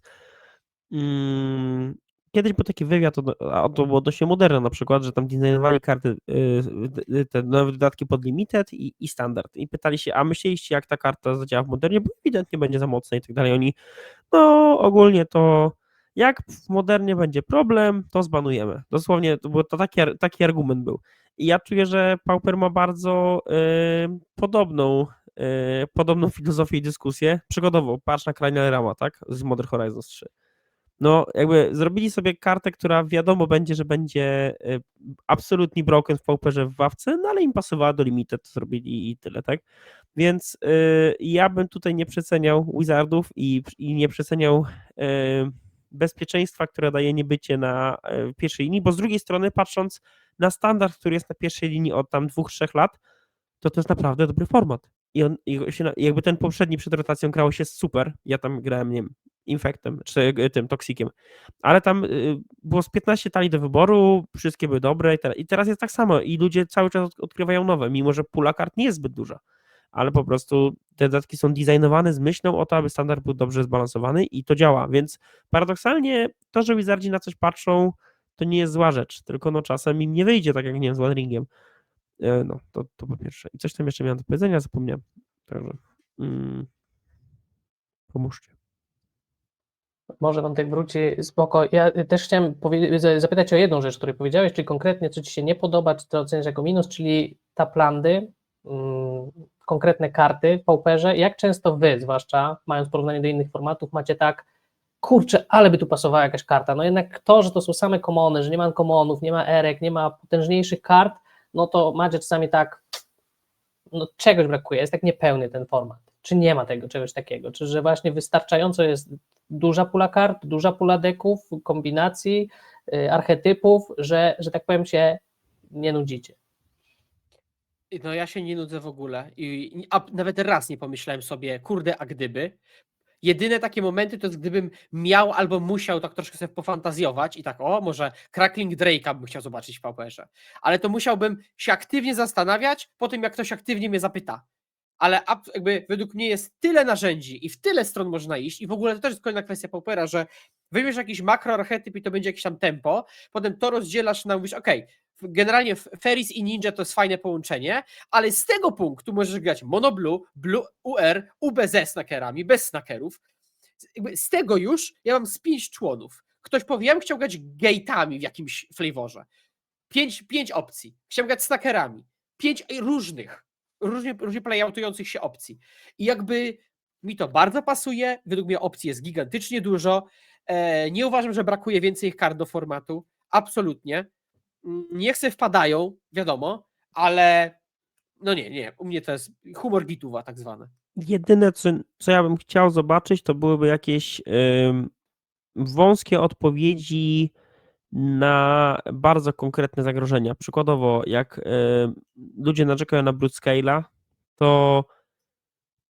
to czuję, że te odpowiedzi są w niektórych kolorach są dużo lepsze niż w innych. I może tu bym gdzieś szukał takich rozwiązań, żebym karty do sideboardu próbował przemycić, które by coś tam próbowały wnieść, albo na przykład jak patrzy się na mass removal i że breath weapon jest wyraźnie najlepszy, a no inne kolory, nie wiem, Sandstormem musisz grać zielonym czy coś, no i oczywiście to, co mówiłem o tablandach, no to jakby czuję, że ten format wyglądałby dużo inaczej, gdyby nie miał fixingu, tak, albo gdyby ten fixing był oparty o landy tak jak w Pionierze, że nie masz feczy, ale masz jednak pewną pulę lądu, co są odtapowane i dają ci 2 źródła many. I oczywiście Pauper ma właśnie swoją dynamikę i w końcu jest coś, co premiuje aktywnie granie monokolor, bo w formatach starszych tego nie ma za bardzo. Już nawet w standardzie różnica między monoredem a RG jest jakaś iluzoryczna, więc może nie iluzoryczna, ale jest taka, że akceptowalna. A zyskujesz dosłownie drugi kolor, więc to jest dużo. Więc no jest to coś takiego, co trzeba się przyzwyczaić do tego i jakby trochę z tym żyć i odpowiednio kilka gier się przegrywa przez to, bo masz taplan w taplanda, a właśnie ktoś cię paniszuje tą wróżką w ninja i jest ci smutno, więc no, To tyle. ja się wetnę, zanim oddam mikrofon Frankowi. Tu po pierwsze zgodzę się z Sotkiem i uważam, że to, że jest aktywny argument, żeby grać jednym kolorem, jest gigantycznie super, bo w modernie praktycznie znowu zawsze możesz dorzucić fetcha, albo grasz monoredem i tak grasz fetcha, bo to jest ten, więc dosłownie darmowy jest praktycznie ten drugi kolor. Ale chciałem odnieść się do jednej uwagi z czatu, czyli zacytuję pana osobę Werku, czyli ale przy tak tanim formacie można banować co chwilę, nawet jak jest niedopatrzenie, no to znowu, możemy zbanować. I ja tu się nie zgodzę, ale trochę z innego powodu, bo tak, ekonomicznie nikogo to nie ruszy, ale ludzie inwestują również swój czas, doświadczenie i wiedzę i ja bym nie chciał, żeby to było zabrane tak przez półlosowe printingi, bo karta jest za mocna. I w pewnym momencie, jak człowiek, nie wiem, dorasta, wskakuje po karierze czy whatever, to szczególnie kiedy tak niska jest bariera paupera sama w sobie, to już to 200 zł na nowy deck faktycznie nie ma znaczenia. Ale ma to znaczenie, że mając rodzinę, pracę, dzieci i tak dalej, włożyłem w deck N godzin i bardzo go lubię i wymasterowałem go i teraz on odchodzi, bo Wizardzi uznali, że zbanujemy, bo przecież deck jest tani. I ta inwestycja czasu jest w pewnym momencie, i na przykład dla mnie już teraz, znacznie ważniejsza i przywiązuję do niej bardzo dużą wagę.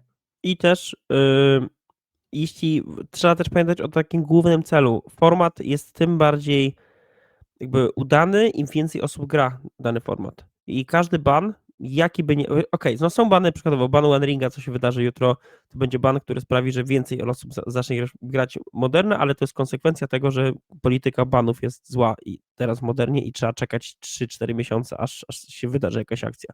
Ale z drugiej strony jakbym miał, nie wiem, loterię banową i co miesiąc banujemy najlepszą kartę w formacie, to też bym chyba nie chciał go dotykać za bardzo.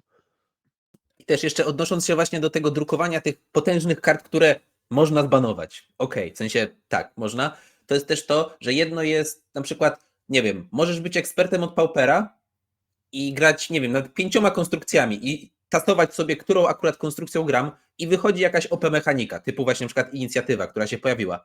I nagle ona stawia cię, w sensie wyjście takiego OP decku stawia cię w takiej sytuacji, że jeżeli rzeczywiście zależy ci na, żeby wygrywać w tym Pauperze, bo na przykład, nie wiem, masz za 2 tygodnie Commona, Paupergedona albo po prostu chcesz dalej dominować swoje lokalne turnieje, wymusza na tobie, żeby albo grać talią przygotowaną konkretnie na tą opetalię, albo grać tą opetalią, mimo że masz pełną świadomość, że za miesiąc albo 2 tej talii już nie będzie. I tak naprawdę są to takie 2 miesiące trochę stracone i wiadomo, jeżeli na przykład podoba ci się ta talia i chcesz nią sobie pograć, to cool, spoko, pograsz sobie, ale wiesz, że jest, że tak powiem, bardzo ograniczony czas, kiedy możesz grać tą talią.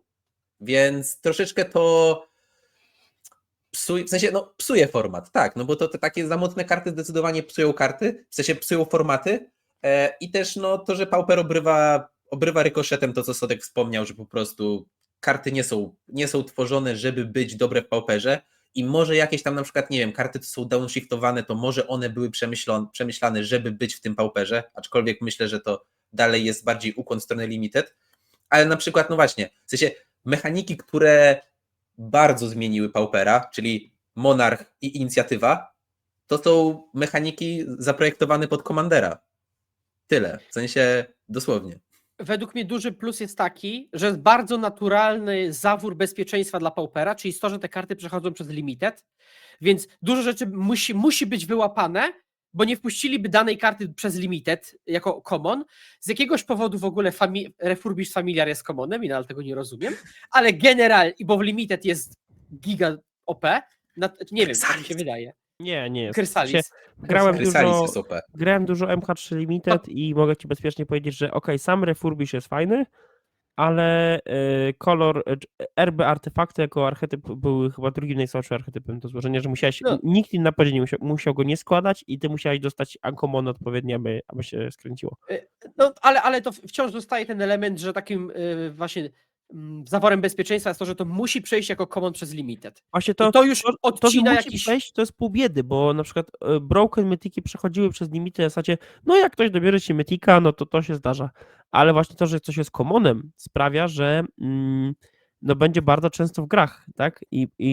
Przykładowo, no to, że Chrysalis wygląda jak wygląda, to nawet twórcy powiedzieli, że to jest błąd, że nie powinien mieć, powinien mieć albo niższe staty, albo coś tam. Mówili, że tam powinien być 2-2 reach chyba z tego co pamiętam, a nie 2-3. Tak, aby go łatwiej było zabić. A nie wyszło im, trudno, zdarza się. Słuchajcie, to ja skorzystam. Techniczne pytanie, bo już jesteśmy ponad godzinę na łączach. Czy jakaś przerwa, picie, siku, coś czy lecimy? Ja No bym ja- chciał w jednym take'u polecieć. A ja Jeden sobie take. robię przerwę na kolkę. więc Dobra, ja sobie doleję zaraz wody w takim razie, ale rzucę jedno pytanie. W takim razie, co waszym zdaniem można by zmienić już teraz, albo co byście sobie życzyli, zarówno jeżeli chodzi o bany, czy może jakieś takie wskazania, jakich kart mogłoby w takim razie w tym pauperze nie być i się zrobiłoby lepiej, lub co by się mogło pojawić, jaka mechanika, która jest gdzieś indziej, i tu rzucę myśl, która chyba najczęściej była przeze mnie słyszana u innych graczy, że w pauperze nie ma, jakby powiedzieć, blokady life gainu, że nie da się, że jak ktoś ma life gain, to nie ma czegoś, co to blokuje, nie ma jakiegoś, nie wiem, enchantmentu, cokolwiek, co by sprawiało, że nie da się zyskiwać życia, więc ja idę sobie dolać i rzucam to hasło co do bana, co do dodania. No dobrze, panowie. To tak, ja sobie rzucę okiem na pauperową banlistę. Gdzieś na pewno musi być Legacy, No gdzieś Commander. pewnie jest. Pauper Band Cards. To ja czytam karty Pauper Band Cards, a wy po pierwsze mówicie mi, co to robi. Arakokrasnik. To jest, Tego nie znam. to jest inicjatywa. Dobra, Jeżeli to dobrze pamiętam, to jest 3 mana, znaczy 4 mana, 3B za 1, 1-5, 1-4, ale generalnie inicjatywa. Za Dobra. 4 mana. to lecimy. Older Glitter za mocny. Astrolaba? Nie. Older Glitters, humor gituwa. W sensie naprawdę. Tak jak teraz. I okej, ta talia była mega mocna i troszeczkę właśnie oszukiwała to, co się robi w pauperze, bo robiłeś uczciwe rzeczy, dopóki Nagle nie pół. dobierałeś glittersów. I wtedy nagle często wygrywałeś grę. Ale to było taka cool talia. Naprawdę. Dobra, Astrolaba? Nie, bo zabiera tę dynamikę multicolor, monocolor dobra, to payoff. odpada. I że kosztuje, że fixing cię kosztuje konkretnie. W sensie fixing cię kosztuje albo manę Czas i kartę. albo karty. Tak, czas albo karty, a to dosłownie jest 1 mana. W sensie, że nie tracisz tempa i jeszcze się cykluje. A co pytanie w takim razie podobne, gdyby to było po prostu za 1 many, kiedy wchodzi draw a card? Czy taki artefakt miałby wtedy szansę bytu? Bo też tak słyszałem, że ludzie, kurczę, jakby coś takiego było, za 1 many artefakt, co dobiera po prostu... Tak to zwany byśmy- Chromatic Star. No nie, na wejściu No ale dobiera. wiem, no żartuję. Chodzi o Że to, możesz że go podbijać z Glinthołkiem, ze Skyfisherem właśnie. No, proszę, ale nie to- problemy. Nie. to wiesz, Tak, ale wiesz, z drugiej strony. No, dobra. chciałem tylko powiedzieć, że jakby załóżmy, że mogłoby coś takiego powstać, to co to dodaje? W sensie to nie dodaje ani głębi, nowej osi gry, nowego deku, to nie dodaje nic ciekawego, tylko robi tańszy tam Alchemist's Vial. Jakby to Dobra. jest nieciekawie inne, nieciekawie. Dobra, w ogóle. to a Dla mnie to propos... byłaby taka karta typu The Most Pauper Card Ever. W sensie Tak, jeden tak, mana, dokładnie. 1 mana artefakt, dobierz kartę. W sensie to byłoby taki po prostu, to byłaby karta esencja Paupera. Ona mogłaby się nazywać, nie wiem, Paupers coś tam. I to byłby jakiś, nie wiem, właśnie na przykład, nie wiem, Paupers Wallet, cokolwiek, w sensie, nie wiem. I to byłby jakiś właśnie taki biedak, co coś tam robi i to była po prostu, perfekcyjna karta do Paupera. Dobra, idąc dalej, bo to dobra, tych kart na baniście jest dużo, to ja nie będę czytał kart oczywiście dobrych, albo będę teraz odrzucał, ale na przykład jak patrzę na kartę Bonders Ornament, O, no tak. kura, co To to jest, to jest Wiesz, co to? peak Paupera. To jest to, że ta karta była. Że ona jest na to- banliście? Kto to to jest- wymyślił w to ogóle? jest- No, bez to jest- sensu to jest. Jest insane, patrząc z zewnątrz. To jest No, totalnie w sensie po prostu. Zupełnie, szczególnie, że mapę też zbanowali. Ja okej, rozumiem, Tron był najlepszy, ale teraz Tron nie ma go nigdzie, więc jakby ja czuję, że to jest easy unban. Dobra, Chatterstorm, no nie. Cloud of Fairies, no nie. Cloud Post, no nie. Cranial Run, Cranial Plating, no nie, Days, a lepiej nie, oczywiście. Lepiej nie. Disciple of the Vault, Empty Warrens, Fall from Favor to jakieś Storm inicjatywa. chyba. A nie, inicjatywa Nie, na nie. remowalu w ogóle. Nie, to Monarch, jest Monarch. Monarcha Na na, remowalu. monarcha na tapującym enchantmencie. Oho, fajnie. Dobra, odpada Frantic Search, odpada Galvanic Relay, odpada Probe, odpada Grapeshot, odpada Gash, High Tide, Hymn, Tuturocz, niepotrzebny, Invigorate. No, jakby mamy dużo kart, które się nie spinają zupełnie, bo pasują do bardzo linearnych, bardzo nieinteraktywnych strategii i fajnie, że ich nie ma. Swift Spear w ogóle trochę mocny. Mystic Sanctuary, no to się z Famsy, tak? Famsami Jakieś robi. No ruchy. to nie, Famsów nie dajemy nic z założenia. Peregrine Drake nie, Prophetic Prism, no też trochę śmietnik, co to w To ogóle jest jest? śmieszne. Co to jest za w ogóle pomysł? W sensie Prophetic Prism i Bonder's Ornament tak bardzo pasują. W sensie według mnie Prism mógłby spokojnie być teraz odbanowany, ale to w sensie była rozmowa nawet na Discordzie na ten temat jakoś chyba nie aż tak dawno temu. Ja a bym propos Bonder's właśnie- Ornament wyjął z prostej przyczyny, chociaż nie wiem, czy Ornament by później nie grał w jakichś BG Gardensach i by ludzie dobierali. To też może jest możliwe. Znaczy właśnie on nie wygląda jak karta, którą trzeba zbanować, ale value z tego, że będzie legalne jest małe strasznie. Nie, właśnie, chcemy ja myślę, ornament że jest, decków. bo jest value w tym, żebyś Trona podbił. Nagle jest argument, aby grać Tronem. Bo te 3 I Tron czy- robi rzeczy. I czy to dobrze? No chyba Ale tak, to- to nie wiem, jak nie ma takiej talii w ogóle. Dobra, Temporal Fisher, no nie, Treasure Cruise, no nie, no i jakieś też z inicjatywą. Także cała banlista wygląda tak, że masz 2 karty do Trona, co są dziwne, bo Trona teraz w ogóle nie ma, więc może warto by coś tam odbanować w tej kwestii. Mnóstwo karty z inicjatywą i monarchem, co ja w ogóle olewam, i karty, które są już proven, że są za mocne. Więc jakby myślę, że banlista jest dobra. Czy coś tam dodać? Jak ja czytam sobie te wszystkie karty i tu nie ma żadnej takiej karty, która by była... nie ma tu One Ringa, tak? Nie ma tu karty, która jest wybitnie za mocna sama. Tak, nie ma tu, nie wiem, na przykład tu by mi w ogóle nie pasował Chrysalis. Zupełnie, bo ja czytam, to są wszystko co czytam, to są kombogenne efekty, które po prostu skręcają Infinite Loopy albo ci zabijają cię w trzeciej i tak dalej, tak? I tu Monastery Spira też dodaje, aby nie było wątpliwości do tego. No okej, Treasure Cruise trochę ale to jest po prostu Ancestral, tak? Więc to też się nie spina. Imagine granie terrorem, tylko że z jeszcze Treasure Cruise'em. Fajnie by było. No dobra, i masz sobie, później patrzę na te wszystkie inne karty i inne takie w formacie i co ja miałem zbanować z tego?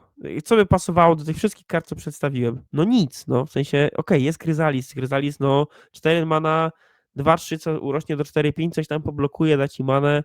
Znaczy niektórzy mówią, że to jest 2 mana 4-5. No w late game'ie tak, ale no w late game'ie jak Wellspring z Dysputą połączysz, to jest dużo lepszy efekt niż Chrysalis, tak szczerze. Bo dobierasz 3 karty za, wiesz, zatrzymane i jeszcze tam dostajesz też, no nie, po prostu. I nie wiem, ja jakby myślę o panach, to w ogóle mnie nie wiem, co ja mógłbym zbanować. Chyba, że coś do Monobluferisów, tak aby skórę trochę tam po tym A to akurat zawsze pasuje. No. czapkę tam strzelić. Islanda. Ale Imagine, teraz bany w poniedziałek. Grinding Station w Modernie i Ring oczywiście. I Ferrisir w Pauperze na O, przykład. No Ferrisir do humor, śmieci. I humor gituwa od razu. I Można tutaj grać. odnosząc się do tego, że żadna karta do tego nie pasuje, no Sadistic Glee jak najbardziej pasuje do tego. Bo to jest combo karta tak żeby tutaj być w temacie Ferrisira Grinding Station, no to żeby był humor gituwa, no Niemiło. No ale nie, ja wcale nie uważam, że ta karta powinna być zbanowana. Tylko po prostu tak mówiąc, że pasuje do No dobra, to jedna pasuje. listy. I ktoś mógłby użyć argumentu w stylu, no na Paupergedonie poszło dobrze, tylko jak ja później patrzę na win rate z Modo, co jest, to się jakoś trochę nie spina. Także ja osobiście uważam, no i też ja, jak teraz tak sobie pomyślałem, że no zrobiłem na tym 5-0 w tym teamowym naszym, ale potem zrobiłem 0-3, potem zrobiłem na main evencie tam 4-3 chyba, tak? I to po baju. I teraz jeszcze lokalnie jak zagrałem, to też jakoś straszny oklep wziąłem i jakoś tak Kurczę, nie spinam. To talia miała być OP, a jest talią. Chciałbym mieć ten mocniejszy ten granie. Unlucky, Dobra, unlucky. a co do jeszcze tego, bo tu mówiłeś jeszcze o tego, co ja bym dodał do formatu. To kiedyś Skóra proponował taką aktywność Oho. intelektualną. Co byśmy dodali? Ja już nie pamiętam, co tam To, robiłeś. to my, no w sensie na Gra Magic Podcast kiedyś. A, literalnie. Tam było, ludzie nam, było, I tam było. ludzie nam wypisywali, więc i było bardzo dużo różnych propozycji i to jak już, że tak powiem, zacząłem mówić, to dokończę zdanie. Wydaje mi się, że tak naprawdę karty, które chcielibyśmy zobaczyć w Pauperze, to tak naprawdę każdy z nas ma inne, bo każdy chciałby dodać karty do Paupera, które lubi. Ja bym No chciał, żeby dodali do Paupera Skullcracka, bo lubię czerwone karty. Skóra by chciał dodać jakąś niebieską kartę, Crackling Drake'a na przykład, bo lubi niebiesko-czerwone, nazwijmy to tempo deki. Mocno. Jak Sodek coś powie, to albo będzie to combo karta, albo jakaś graveyard oriented karta, z małą szansą, że będzie na przykład jakaś agro karta, Taka ale generalnie narkomeba. każdy... Mały latak, 1-1 latanie. Co No sądzisz? właśnie. I tak naprawdę każdy z nas... O, uwaga. Doshi wrzuca jakieś Shaman of the Pack, bo jest graczem elfów. I po prostu to jest tak, że każdy by chciał, żeby jego talia dostała nową kartę, albo każdy by chciał, żeby karta, którą... albo takim archetypem, który oni lubią grać, żeby dostał boosta, bo chciałby grać konkretnie tą talią, którą lubi grać. No i A to jakaś jest... mechanika może? Taka, co jest w innych formatach, a tu była dobra? Tu by była dobra? Jakieś, nie wiem, są jakieś spele z kaskadą, tak? Które w teorii powinny robić rzeczy. No bo tak wiesz, no myślę, co tam A Violent No. Outburst nie jest czasem commonem? jest i nie gra. No bo gdzie ma grać? W ogóle ile jest fajnych ninj na Uncommonach, na przykład ten Mr. Sensei Mysza. O, WB Sensei czy myślę, jest coś. dobry, no. Sensei Mysza i Mogocik. Ale właśnie dobrze, że Franek mówi. Ja bym też dodał, że gdybym miał chcieć nowe karty do Paupera, to nie nowe karty, tylko downshift starych, bo bardzo mi się podoba w Pauperze i nie powiedziałem tego wcześniej, a teraz to odczułem przez Moderna głównie. Pauper daje mi opcję grać kartami, które już znałem i już lubiłem i mogę nimi grać i one znaczą dla mnie jakiś kawałek historii gry Magic, podczas gdy w Modernie coraz bardziej widzę, że gram tymi nowymi kartami ciągle, już o tych starych zapomniałem, nie? A Pauper ciągle mi daje to poczucie, że kurde, ja znam te karty, ja lubię te karty, super one są, więc zdecydowanie make downshifts, not new Dobra, cards. ja wiem, To co bym jest- chciał. Ja bym chciał coś, co by mi się kojarzyło albo pasowało mi do reanimatora. Bo od lat zawsze te Exium deki gdzieś tam się kręcą, coś tam próbują, ale albo są zbyt niestabilne, albo payoff jest za słaby, w sensie, że te potwory są za słabe. A nic by nie stało na przeszkodzie, aby wydrukować jakiegoś takiego luja wielkiego, komoniastego, co miałby, nie wiem, jakiegoś warda i czy tam anihilatora, czy jakieś, nie wiem, na wejściu robi jakieś rzeczy niestworzone. Po prostu tak, aby właśnie ten styl gry gdzieś tam istniał, bo teraz najlepszą rzeczą, co możesz reanimować, to jest Sneaky Snacker i tak. Nie, No możesz, jak? no Przecież fajnie, możesz, no. masz Trolla, masz Enta, masz tego Lotlet Ulamox Gianta. Crashera. No to jest takie, Ulamox wiesz, Crashera. to jest No. właśnie chodzi o to, że jak właśnie reanimujesz Ulamox Crashera i robisz to w drugiej turze na play, to jest fajnie, nie powiem, ale jak robisz to Fajnie. w turze piątej, to dostajesz po prostu w czapę dwumanowym castdownem i nara, tak? Więc jakby to mi się nie spina i ja bym może tutaj czegoś poszukał. Ty, a gdyby Doomsdaya wydrukować w tym formacie, to byłby OP, czy nie? Actually, Wracam do tego, co powiedziałem. Kto jakie karty chciałby zobaczyć w Pauperze? No to prawda, teraz O, dobra. rozumiem. Dziękuję. ja jeszcze myślę tak, totalnie tak teraz spontan. Wiem, Eldrazi Temple. Dobra, Sodek. Dobra, panu już podziękujemy. Tak. T1, uwaga, T1 Utopia Sprawl, nazwę czerwony, druga Temple Chrysalis. No i tak, a to co, z Arbor Elfem to się robiło i problem był, a wyobraź sobie, że później otwierasz rękę dwa Eldrazi Temple i ten, po prostu te dwa Repulsor zawsze, to jest fajne. Mega fajny. O, Ja No powiem, nie że wiem, nie wiem, czy...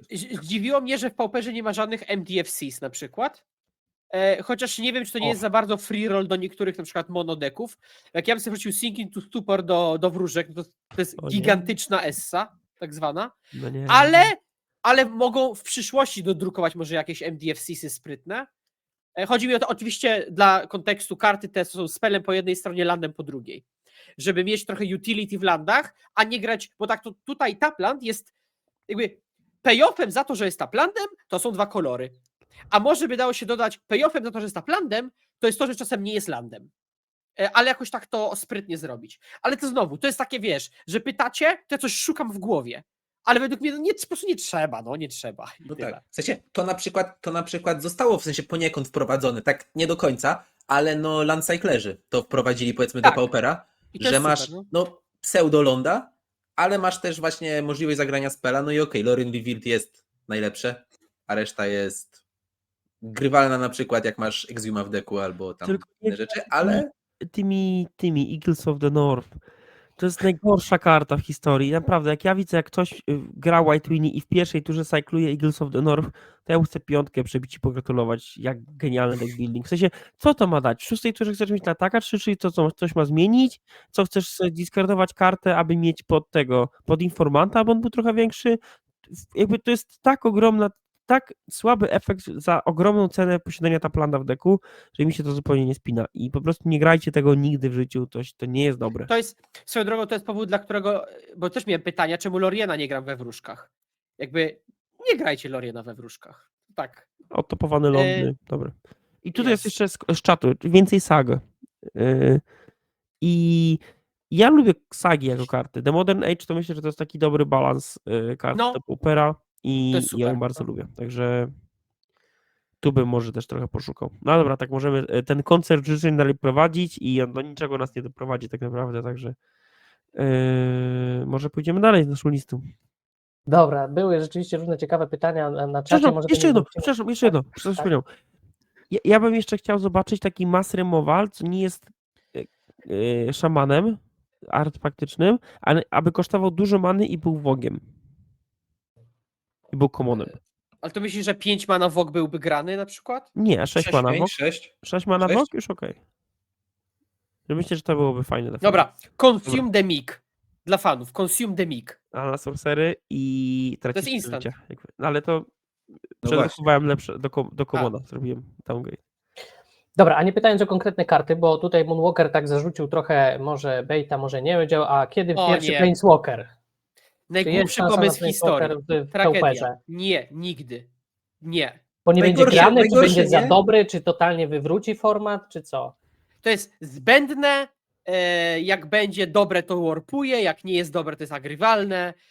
Jakby po prostu bez sensu. Po prostu Masz zróbmy sagi jako Dużo place do ryzyka. planeswalkerów. Sagi są dużo lepsze. Dużo ryzyka, prostu- mało rewardu w tym wszystkim. W sensie, co ci po tym, że dasz tego Planeswalkera? No, ktoś ci powie, mamy Planeswalkera w Pauperze z tym pełnoprawnym formatem, a tak naprawdę jakby Pauper to jest właśnie ten ukłon w stronę tego oldschoolowego Magica, a nie próba przekręcenia go na te wszystkie jakby nowe rzeczy, co wyszły. Okej, Planeswalkerzy to jest coś, co no, uratowało grę w czasach Norwyna, tak? I to trzeba mieć duży ukłon w ich stronę i tak dalej, ale nie muszą być wszędzie, bo Planeswalkerzy jako design no nie wydaje mi się super. W sensie Planeswalkerzy albo są miłym, fajnym dodatkiem, ale to się rzadko zdarza, a dużo częściej są niegrywalni. Patch Tibalt albo Turbo Broken Patchoko. Bardzo ciężko jest zbalansować. I jak na przykład teraz popatrzy się na format standard, gdzie Planeswalkerzy istnieją, no to nie ma aż tylu. No jest Kaito, ale Kaito już jest tak wmontowany, że jest trochę stworem, trochę Planeswalkerem. A w reszcie deków pojedyncze sztuki i to takie nie aż tak ważne, tak? Ja bym powiedział, że Planeswalkerzy to jest ten sam design space, co Inicjatywa i Monarch, czyli skapuje ci przewaga, bo jesteś ahead i przeciwnikowi ciężej wrócić, czyli nie. I gdyby to ode mnie akurat zależało, to bym prawdopodobnie wipenął Planeswalkerów, Monarchów i Inicjatywę z Paupera po prostu clean i gramy se w karty bez takich pasywnych rzeczy w ogóle. Znaczy, jak ja bym to określił, w sensie wszystkie te 3 rzeczy, że to jest dodawanie minigry do naszej gry. Że to jest, Tak. gramy w Magica, ale oprócz tego jeszcze jak ty zagrasz kartę z inicjatywą, to ja muszę ci wbić combat damage, żeby ci zabrać inicjatywę i tak naprawdę to warpuje moją grę, o ile na przykład nie jesteś dosłownie na jednego strzała, czy tam 2-3 strzały. I to samo jest z Planeswalkerami, których muszę konkretnie zaatakować, bo inaczej ty też masz tą coturową przewagę, którą sobie zyskujesz.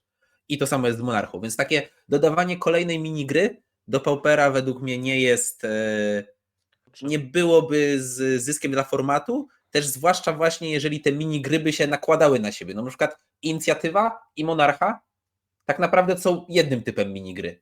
Wbij combat damage, przejmij to coś, teraz ty masz przewagę, a nie przeciwnik, więc przeciwnik musi przejąć. A Planeswalker dodaje coś zupełnie oddzielnego, bo ty musisz atakować w sensie atakować tego Planeswalkera, czy tam wbijać mu damage, żeby w ogóle Też ważne, zabrać że- tego Planeswalkera, ale jak go zabijesz, to wcale ty nie masz przewagi, tylko po prostu przeciwnik traci przewagę i to jest jedyne, co zyskujesz. No, dobra, już się wypowiedzieli wszyscy. Radomir jeszcze tak to skomentował na czacie, że on właśnie po to zaczął grać Paupera, żeby nie grać Planeswalkerami, więc zaufam wam, że właśnie taka ocena jest poprawna i nie potrzebujemy. To nie jest coś, czego potrzebujemy w Pauperze. Słuchajcie, ostatnie z wypisanych punktów do pierwszego tematu naszej rozmowy. Ojej, o nie.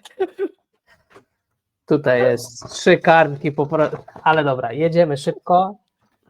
Pauper Trio, to jest temat rzucony przez Franka. Na ile ta specyfika gry, czyli właśnie turnieje trio, sprawiają, że Pauper jest w ogóle super i tego właśnie nie ma gdzie indziej i jeżeli ktoś się zastanawia, to właśnie niech trio go przekona, żeby wejść do Paupera, nawet jak nie ma kolegów, to ich po prostu znajdzie i będzie mógł grać trio.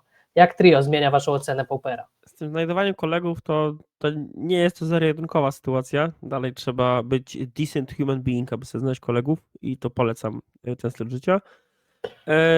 Ja uważam, że to już się trochę nakładają punkty, które już mówiliśmy wcześniej. To, że format jest tani i że format jest takim, ma niski próg wejścia, zachęca inne osoby. I trio mi to trochę przypomina jak... No dobra. Dobra, nie. Cofam to, bo chciałem... Dobra, no powiem. Co zepsuję wam humor, aby nie było. To, że w szkoleniu, w pływaniu w pewnym momencie jest bardzo duży nacisk na drużynowe pływanie. No bo chce się jak najwięcej młodzieży utrzymać w sporcie, aby nie odeszli. No i tu jest trochę tak samo, że granie triosów zachęca osoby, które może już nie były jakoś tak specjalnie aktywne, aby jednak wróciły, bo gra team i tak dalej. Więc jakby tutaj widzę pewne takie podobieństwa. Sorry, że się zawahałem. Myślałem, że dłużej będę musiał to tłumaczyć. I jakby Pauper jest na tyle szeroki, że łatwo znaleźć talie, które się będą spinały w trio, bo to nie było na przykład tak, że my w kółko graliśmy to samo na tym w triosach w Paupergedonie, tak? Więc jakby da się tam zrobić takie talie, aby to się spinało. No i znowu, tani koszt wejścia mówi, mamy dużo talii, więc możemy się tak bawić. Ja osobiście jestem fanem, tylko triosy mają jeden problem. Jak idę na turniej, przykładowo singlowy, i jest 8 osób, to jest nuda, bo będą 3 rundy i ja wiem, na kogo zagram. Jak będzie tych osób 16 i 4 rundy, to nagle ta pula osób, na które mogę trafić, jest większa, a jak jest powyżej właśnie 16 i mam 5 rund na lokalnym turnieju, albo większa pula osób, to nagle jest fajnie. Triosy bardzo, bardzo zawężają tę grupę. Że masz 30 osób, gdzie 30-osobowy turniej singlowy byłby super fajnym experience'em, bo nie wiesz, na co trafisz i jest fajnie i słyszysz dużo badbitów wokół, jest śmiesznie. Ale jak grasz turniej 30-osobowy, to masz tylko 10 teamów. 10 teamów to jest ok, ale teraz zawężmy to do 8 teamów. To co, to nagle gramy 3-rundowy turniej? Mając tyle osób, no to mi się średnio podoba. Ja jestem dużym fanem turniejów teamowych, które mają z 20 drużyn więcej, bo pamiętam jak kiedyś Team Modern był popularny w Toruniu, pozdrawiam Wadro z tego miejsca, to pierwsza edycja miała tych drużyn chyba 15 i to było fajne, ale dosyć szybko się zorientowałem, że ja wiem doskonale, na kogo będę grał w najbliższych tych, bo po 2 rundach, jak byliśmy 2-0, to zostały 3 teamy przed nami. I ja wiedziałem, kto jest na moim seedzie i to już nie było takie ciekawe. Więc tutaj widzę pewne ryzyka, ale widzę też pewne plusy. I tak, ja bym nie robił turniejów teamowych za często, robiłbym je jakby jakiś taki miły dodatek do turniejów, już za chwilę Franek, miły dodatek do turniejów, przykładowo do Mistrzostw Polski Paupera i to zazębią i wtedy to ma ręce i nogi. Już nic nie mówię. Dobra. Co do właśnie grania trio, bo w sensie, kto grał trio, to pewnie wie, że granie z 2 kolegami jest super i grasz drużyna na drużynę i w ogóle jest jeszcze właśnie to większe poczucie tego, że wygrywasz, bo nie tylko ty się starasz dla siebie, ale starasz się dla całej drużyny, ale coś, co według mnie powoduje, że Pauper idealnie pasuje do grania właśnie tego trio, to jest to, że już o tym mówiliśmy, będziemy jeszcze potem o tym mówili, ale że Pauper jest takim właśnie community-driven formatem, że to community jest mega ważne, a tutaj właśnie to trio, no to jest tworzenie tego community w tej powiedzmy mniejszej formie, bo tylko z 2 kolegami, ale jak jest was na przykład 6, to musicie się jakoś tak podobierać, żeby każdy wybrał sobie jakąś talię i zebrać się w te 2 trójki. Więc właśnie patrząc na to, że te turnieje trio są takie, no właśnie bardzo dla community, mniej dla konkretnie ciebie, bo tak naprawdę właśnie tak jak w community, że na turniejach indywidualnych ty jesteś ważny. Ważny jest twój wynik, ważne jest to, żebyś po prostu wygrywał kolejne rundy, a jak grasz w 3 osoby, no to nie myślisz tylko o sobie, myślisz też o innych, no i troszeczkę to jest właśnie to też jak patrzę na Paupera, że Pauper właśnie też jest bardzo takim formatem dla community i po prostu starasz się, masz 10 talii, więc je pożyczasz różnym ludziom i to jest właśnie coś, co dajesz, nie myśląc tylko o sobie i tutaj tak samo jest z tym graniem.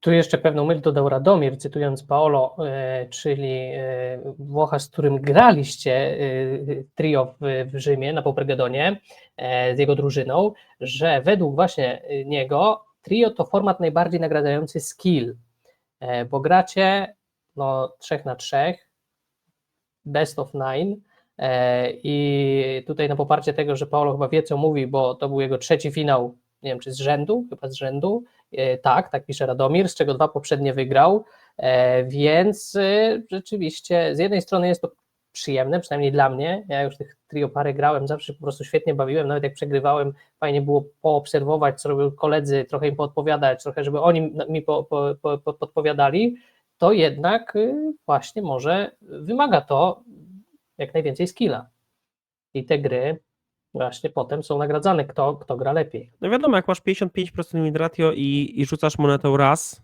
a rzucasz monetą 3 razy, no to jest duża różnica, tak? A czy tą lekko zgiętą monetą, tak? A mi to 55. Tutaj jest ciekawy też komentarz od Hakamata. Dla mnie z kolei trio jest bardzo słabym doświadczeniem, bo mogę wygrać, a jako drużyna przegrać. No i to jest prawda, to jest pewien problem tego eventu. Tu pytanie, czy nastawiasz, na jakiej experience się nastawiasz? Jeśli twoim experience'em jest wygrywanie, to tak, może to być, że aczkolwiek też niektórzy tutaj pamiętają czasy, kiedy przegrywali, a dalej byli w turnieju i byli mocno ciągnięci za uszy, więc jakby ma to swoje 2 strony, ale no jeśli ktoś jest nastawiony na wygrywanie i czuje, że jest super przygotowany i broken, to powinien grać singla.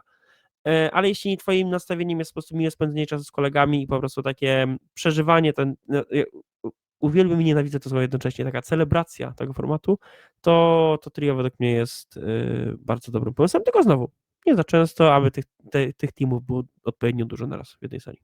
Tak, i to, co ja właśnie też odnosząc się do tego, i to w sensie nie to, że chcę totalnie, w sensie wiesz, kogoś disować czy tam obrażać, że właśnie granie trio też pomaga troszeczkę zmienić optykę grania w Magica, że nie jest ważne, w sensie nie jest ważne twoje wygrywanie, bo ja grałem w różnych drużynach i rzeczywiście zdarzało mi się grać też z osobami, które mówiły po turnieju, na którym zrobiliśmy na przykład 2-3, tak, no panowie, no ja tu zrobiłem 4-1 albo 5-0, a wy tak obyssaliście.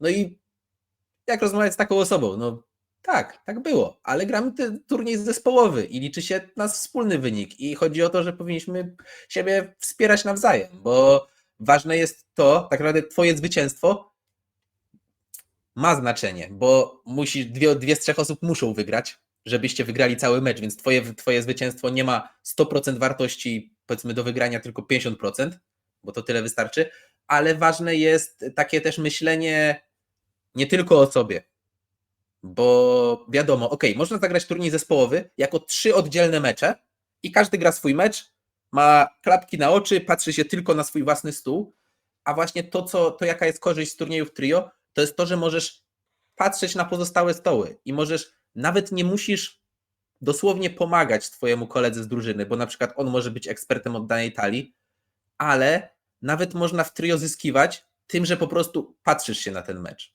bo a to może coś, nie wiem, wyczytasz z twarzy przeciwnika, a to może, nie wiem, twój kolega z drużyny misnął jakąś interakcję, bo na przykład jest tak skupiony, nie wiem, misnął jeden trigger i ty na przykład powiesz, zrób to. Pamiętaj, kolego, tak było.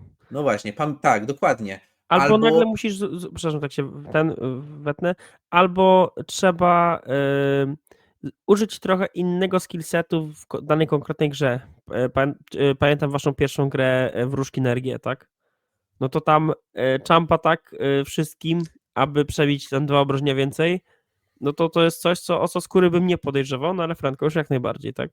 Więc tutaj troszkę niemiło się zrobiło, no ale to po prostu, no, Magic wymaga różnego skillsetu i też ja myślę, że tak szerzej patrząc, jak przypominam sobie kuldociarza z Discorda, co mówi, ja to pół roku gram tylko kuldotą, to nie chcę grać niczym innym, no to właśnie po takim turnieju teamowym, gdzie się napatrzy na to i ma jakby jakiś tam wpływ na te decyzje, co się podejmuje, no to może się przekona do innych talii, tak?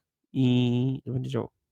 Ja jeszcze o jednym skillsecie, który się przydaje w zespołach, w sensie w grach trio, który się przydaje, jest to, że tutaj odnoszę się do wszystkich Twitch czaterów, którzy lubią oglądać i mówić: panie streamerze, ale tu po prostu skasztaniłeś, ale tu po prostu zrobiłeś źle. Możesz to robić IRL, patrzeć na swojego kolegę i możesz mu dosłownie przerywać. On chce zrobić coś głupiego, a ty mówisz: hopie nie, zatrzymaj się, hold up.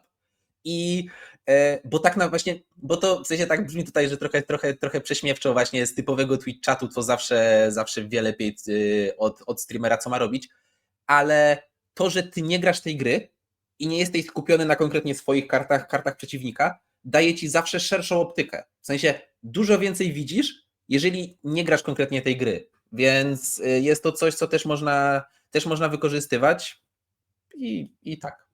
To jako plus turniejów trio. Plus turniejów trio, jeżeli masz w swojej drużynie osoby, które uważasz, że są ogarnięte i wiesz, że jeżeli oni ci będą, w sensie liczysz się z ich zdaniem, bo to jest coś bardzo ważnego w turnieju trio, żeby właśnie to w momencie, w którym ci coś powie twój kolega z drużyny, to żebyś ty stwierdził, okej, rzeczywiście on chce tak samo jak ja, żeby wygrać ten mecz. I on mógł swój mecz przegrać, ale chce mi pomóc, żebyśmy mogli wygrać ten mecz i to będzie mój mecz wygrany, ale dla niego to też będzie mecz wygrany. I może Skóra chce coś dodać, bo Skóra nic jeszcze nie mówił o trio, a... Nie, czy jakby no, zgadzam się z waszymi punktami szeroko, więc po prostu przytaknę. Razem wygrywamy, razem przegrywamy i tyle.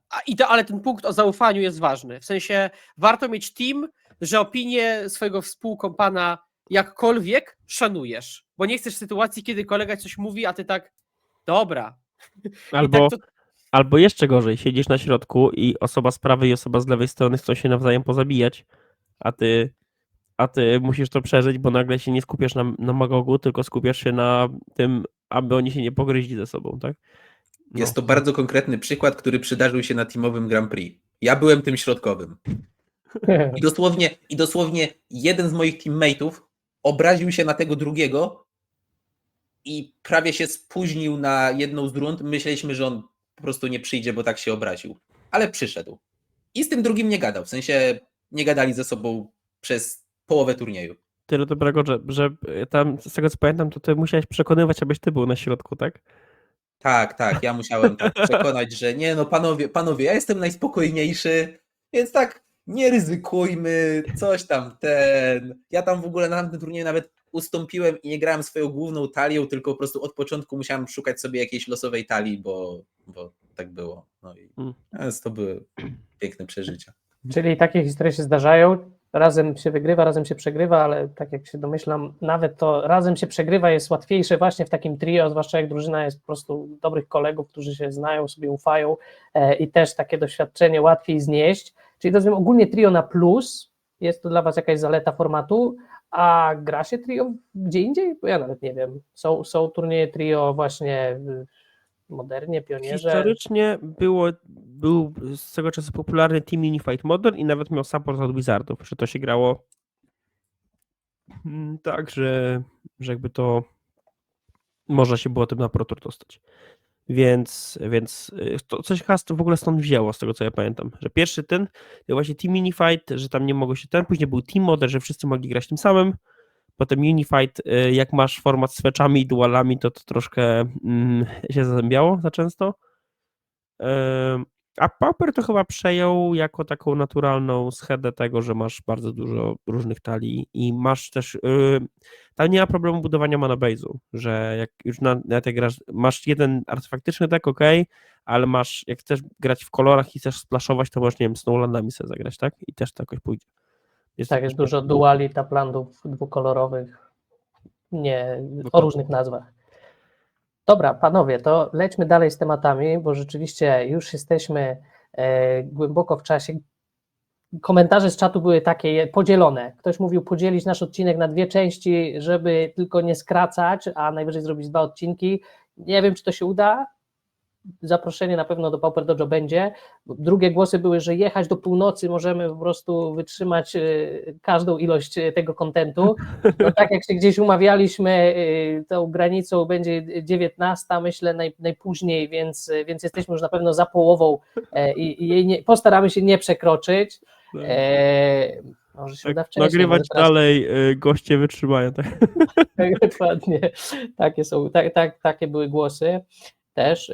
Słuchajcie, to przechodząc płynnie z tego trio do tematu community pauperowego, bo o tym chciałem z wami porozmawiać. Jakie są wasze wrażenia po tym, gdy wróciliście, Skóra i Franek, do tego community po latach, weszliście na tego Discorda, zwłaszcza pauperowego, Discord Polska, jak burza.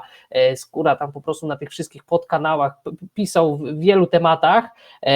No i dla mnie zawsze community to był gigantyczny plus. Dla mnie community pauperowe było po prostu czymś wspaniałym, dlatego w tym formacie zostałem. Chciałem też dać coś od siebie, tworzyć, stąd pomysł na Pauper Dojo, jakieś angażowanie się z powołaniem drużyny, udział w stowarzyszeniu, dopożyczanie deków, więc dla mnie zawsze community to były same plusy, a tymczasem zaczęły do mnie dochodzić różne głosy, że nie zawsze ci wszyscy pauperowcy to są ludzie o złotych sercach i tutaj temat może trochę bolesny, ale chcę od niego zacząć, może przejdziemy dalej, mianowicie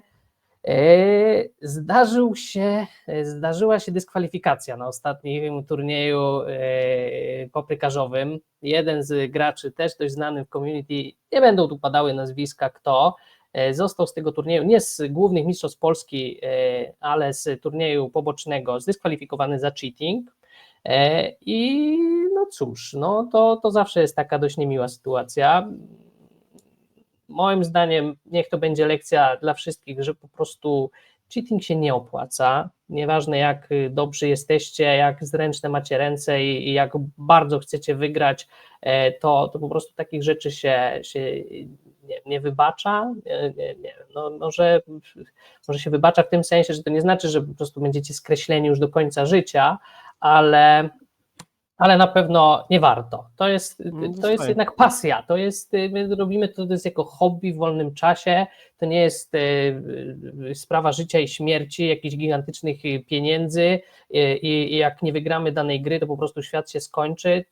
Jaka by to gra nie była, nawet tym bardziej o tytuł mistrza Polski, po prostu nie należy oszukiwać, nie róbcie tego, to tylko na pewno jest minusem w community i nie warto. Chcemy, żeby to community było jak najlepsze, żeby ludzie jednak mieli wrażenie, że wszystko jest fair, że się lubimy i robimy same dobre rzeczy.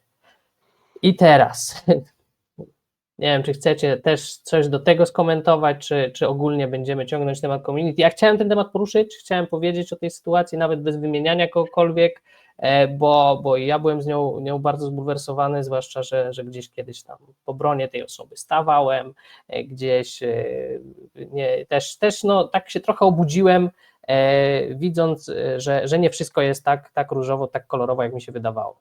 To ja bym taktycznie się wepchnął na początku i powiedział, by trochę porównania. Kiedyś Magic był bardzo stworzony pod angle shooting i tak dalej. To był jakby, jak na turnieju, były takie powiedzonka, że jak na turnieju nie dostało się 2 warningów, to źle zagrany turniej był, że się nie próbowało przycinać. Albo, że jakby łapała się za słówka i jakby wychodziło, no też sławna akcja ze Esper Charmem i Cedriciem Phillipsem, tak? Było pytanie, nie wiem, czy znasz to w ogóle, Prospero? Nie. No, Esper Charm ma opcję, wybrany gracz discarduje 2 karty, dobierz 2 karty, albo tam zniż enchantment. No i on zagrywa Esper Charma, przeciwnik Cedrica, i Cedric Phillips się pyta, kto jest targetem. No i I koleś miał intencję, aby dobrać 2 karty. I on zagrał, targetem jestem ja. No to mówi, to zdiskarduj 2 karty. No bo tylko ten człon miał cel. No i jakby w dzisiejszym Magicu to by nigdy w życiu nie przeszło, no bo po prostu twój intent był, aby dobrać 2 karty, ale tam wtedy się tak sztywno trzymają zasad i tak dalej, więc jakby widzę, że z biegiem lat właśnie dyskwalifikacje to jest naprawdę jakieś takie ogromne wydarzenie, a kiedyś to był chleb powszedni, że tam dyskwalifikacja turnieju, no tak, no się zdarza, no i tyle, tak? Ktoś przeholował za bardzo. I ja się bardzo cieszę, że Magic poszedł w tym kierunku, że jednak umiejętności decydują, a nie tam zdolność rozmowy z sędzią, więc jakby to jest rzecz na plus. No ale co, no czarne owce się wszędzie zdarzą, tak? I ja bym jakoś przez pryzmat tej jednej osoby albo jednej sytuacji nie budował sobie opinii o wszystkich, no bo to trochę jest bezsensowne, tak? No a co, no może ciekawe, czy za tą dyskwalifikacją poleci ban, czy nie, bo to już jakby to już jest oddzielne ciało, co to rozsądza, przynajmniej kiedyś tak było, nie wiem jak jest teraz. Ale jak nie to osobne ciało, to community sobie osądzi we własny sposób i jakby to jest coś, czego się nie zapomina. No, tyle, no, już nie będę. Ja się krótko odniosę do dosłownie właśnie tego zdania i tego się nie zapomina. Jak się raz coś takiego zdarzy, to ty zawsze grasz już na tę osobę inaczej, patrzysz jej na ręce i zużywasz niestety mental energy na to, żeby trakować, czy ona nic nie robi. Więc tym razem, jak wejdzie kolega do LGS-a, to niechętnie się odwrócisz, żeby się z nim przywitać, bo nie wiesz, co twój przeciwnik ten zrobi w tym czasie. Więc to zjada twój mental i gra się znacznie mniej przyjemnie przez to, ale podbijam bardzo mocno, tego się nie zapomina. I ja jeszcze dodając do tego, bo to w sumie to Sodek kiedyś powiedział, że przez to właśnie, że Pauper jest takim community friendly formatem, dużo osób ma bardzo dużo zaufania do swoich przeciwników, bardzo dużo zaufania do po prostu tego, że po prostu grasz sobie cool gierkę i po prostu twój przeciwnik jest twoim kolegą. I jest to coś, co powoduje z jednej strony spoko, bo to community jest friendly, w sensie czujesz się, że twój przeciwnik, w sensie, że przeciwnik jest miły i gracie sobie spoko gierkę, ale z drugiej strony jest właśnie tym łatwiejsze do wykorzystania osoba, która chce oszukać. Bo przez to, że startujemy z wysokiego poziomu zaufania do siebie, to no tak jakby w sensie wierzysz, że twój przeciwnik nie chce cię oszukać, a jeżeli on chce cię oszukać, no bo szanujmy się, w sensie niektórzy dobrze wiedzą, co chcą zrobić i nie mówię, że jest dużo takich osób, ale zdarzają się takie osoby, no te osoby mogą to po prostu wykorzystywać, bo nawet jeżeli zostaną przyłapane, to stwierdzą, no bo wieś, no ja tam tylko tak coś tam mi się przydarzyło, tak teraz weź no kolego, no przecież No, ale ja tak. tam nie chciałem, przecież znamy się i gramy ze sobą co tydzień. No właśnie, i to jest właśnie inaczej, znamy się co tydzień, to nie odwalaj. Ale to ja przecież na MPK-ach miałem taką sytuację, że grałem na Mono Blue Terrora i przeciwnik mi zagrał Tech, bo tam zagrywał Cantrip, ten Fodscour i zagrał mi węża T3 za 1 manę, trzymając 2 many open. Ja tak patrzę, poczekaj. No ale ty masz tylko 5 speli i tam jeden jest potwór ukryty między nimi, to chyba nie możesz tak zrobić. No i nagle się okazało, że to może być, że to mógł być honest mistake, nie mówię, że nie, ale też równie dobrze, przykładowo jeśli mój przeciwnik miałby tam same counterspele na ręce, to jest różnica między wygraj a przegraj, tak? No bo to posadzisz tego early terrora i będziesz siedział za 3 counterspelami, to raczej wygrasz. Nie posadzisz, to raczej przegrasz. Więc jakby, no to już sędziowie tam roztrząsają i patrzą, co tam dalej można tym zrobić. Ale no trzeba być czujnym. To jest taka czujność, którą warto sobie tam wypracować i potem jakoś to egzekwować, kiedy trzeba, tak. Okej, to zostawiając tę jedną sytuację, Franku, chciałbym Ciebie zapytać, bo Ty byłeś w tym naszym community, tak powiedzmy, regularnie od dłuższego czasu. Jak Ty, mając też porównania do innych community, oceniasz nasze pauperowe ludzi, ziomków, kolegów, na ile to community jest właśnie bardzo friendly, na ile jest spocone, no jak uważasz? Okej, tak, ja opowiem trochę od siebie, a trochę też od osób, z którymi ja rozmawiałem na temat Paupera tak ogólnie osób, które nie grają Paupera i dlaczego nie grają Paupera. Co do mnie, ja zawsze, w sensie, bo miałem przez wiele lat w swoim życiu miałem tak, że po prostu przychodziłem na jeden turniej Paupera co pół roku. W sensie był pół roku przerwy, turniej, pół roku przerwy, turniej. Więc z tamtego czasu powiedzmy średnio mogę oceniać, ale to jakie ja mam wspomnienia powiedzmy z grania Paupera ileś tam lat temu i mam teraz, że jednak właśnie no to community jest super, w sensie ludzie, no właśnie, w sensie ten format trochę przyciąga ludzi, którzy grają w Magica dla zabawy. I jeżeli gramy w Magica dla zabawy, a nie competitive, no to siłą rzeczy jesteśmy dla siebie bardziej przyjaźni. I to jest spoko. W sensie nie mówię, że to jest coś złego i nie mówię, że brak powiedzmy często tego takiego zacięcia do chęci wygrywania jest czymś złym. I powoduje to, że właśnie jest spoko. W sensie jest dobra atmosfera między ludźmi powiedzmy z konkretnych LGS-ów, ale też na powiedzmy większych turniejach, jak się spotykamy na przykład na Komonie, czy na Pauper Godonie, gdzie już wiadomo, było trochę mniej osób, ale to dalej czuło się, że to community polskie jest ze sobą zżyte, ale też właśnie ci ludzie powiedzmy nawet z innych krajów, że oni są towarzyscy, oni chcą z tobą, w sensie chcą z tobą interagować, bo tak naprawdę wszystkim zależy na powodzeniu tego formatu. I to jest właśnie też coś, co według mnie jest ważne. Graczom Paupera bardzo zależy, żeby Pauperowi się dobrze wiodło. I żeby Pauper był jak najpopularniejszy i żeby właśnie był jak najbardziej przystępny. I tutaj też przy okazji właśnie odniesienie do tego, co ja słyszałem powiedzmy z zewnątrz, ale też właśnie co ja widzę jako gracz powiedzmy różnych formatów. I to jest jako powiedzmy minus Paupera. To jest to, co zostało wspomniane przez tutaj Barczka na czacie. I on był właśnie jedną z tych osób, o których to usłyszałem, że gracze Paupera są mega zamknięci w swoim sosie. W sensie oni między sobą są super, są mega fajnym community, ale są community, którego nie widzisz, o ile do niego nie przyjdziesz. Bo oni nie przyjdą do ciebie. Ty musisz do nich przyjść. Bo tak naprawdę pauperowcy grają tylko format Pauper i ewentualnie, nie wiem, jakieś pre albo EDH. I tutaj mówię na ogólnikach i okej, w sensie na pewno są ludzie, którzy grają też inne formaty, ale tak uśredniając, właśnie, że są to ludzie, którzy grają tylko Paupera i oni są zainteresowani Pauperem i tak naprawdę właśnie tym progiem wejścia jest to, że to ty musisz się nimi zainteresować, ty musisz chcieć do nich przyjść, bo bez tego po prostu ich nie znajdziesz i oni nie są częścią community Magica.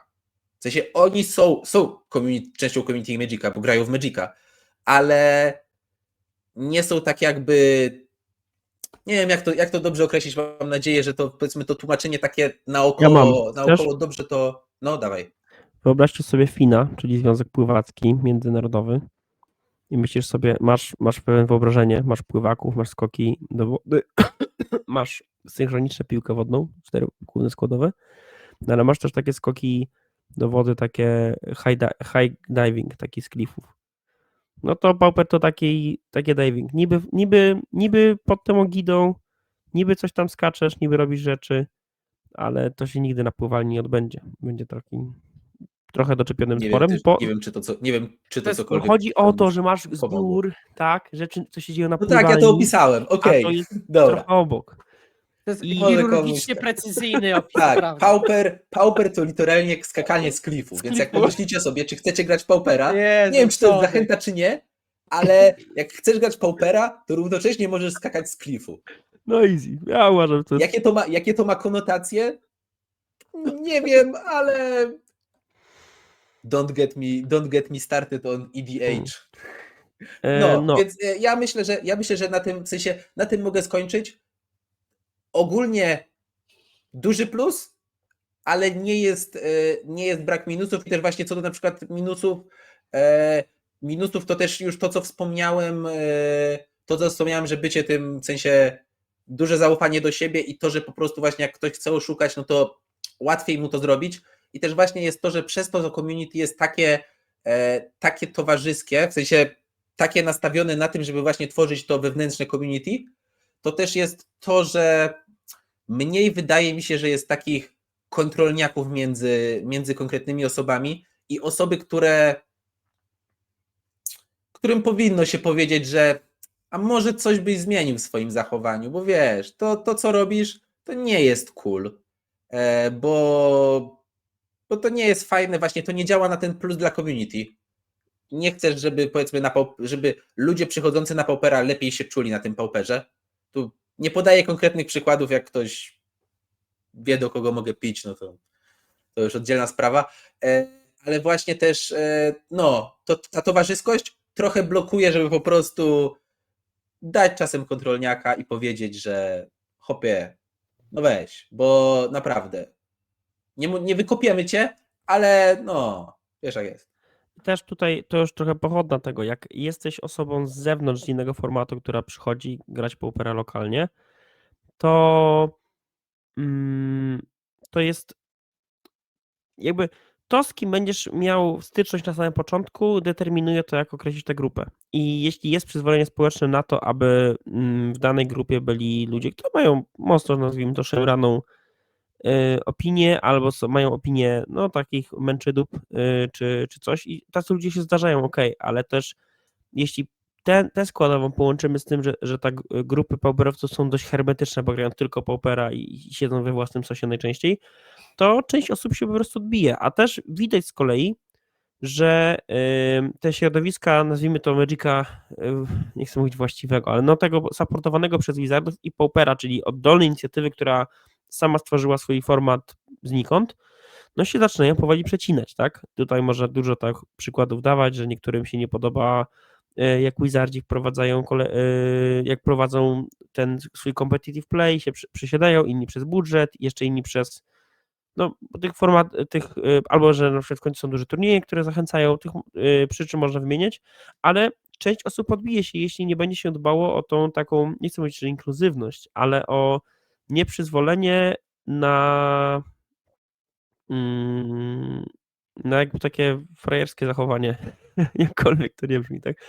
I no i nie wiem, to chyba jedyne, co trzeba mieć, to taką trochę świadomość tego, jak to kiedyś było, kiedy się wchodziło do nowej community, bo przykładowo, jak ja wchodzę do strefy, jak gram Moderna, to jeszcze 5 lat temu to było 90% ludzi, co ja znałem od lat z twarzy, tak? Teraz tych osób to może jest 20% i jest dużo ludzi nowych i nagle to ja jestem mniejszością, tak? Albo inaczej, nie ma osób OG, ci co byli od zawsze plus nowi, tylko jest grupka nowych ludzi, trzeba się w tym środowisku jakoś odnaleźć, tak? Więc tego mi trochę, może nie, że brakuje, ale na to bym na pewno zwrócił uwagę, bo jakby my też mieliśmy pierwszy kontakt tak naprawdę na Discordzie, no i w Poznaniu, tak? No to no, na początku tak czuliśmy się trochę tak niezazębieni z tymi trybami pauperowymi i ja na przykład odczuwałem to na Discordzie, tak? I mi trochę pomaga to, że ja mam jakieś tam sukcesy w tym Magicu no, supportowanym przez Wizardów, więc jakby z trochę innego pułapu startowałem, ale jak tak sobie teraz pomyślę, a jakby ktoś nowy zupełnie chciał startować, to no, on się zderza często ze ścianą, tak? Że ci ludzie nie chcą za bardzo, poza wallami jako najlepszy deck, wiadomo, to że to może być trudne, tak? I może niektórych ludzi odrzucać. Dobra, znowu kończę gadać.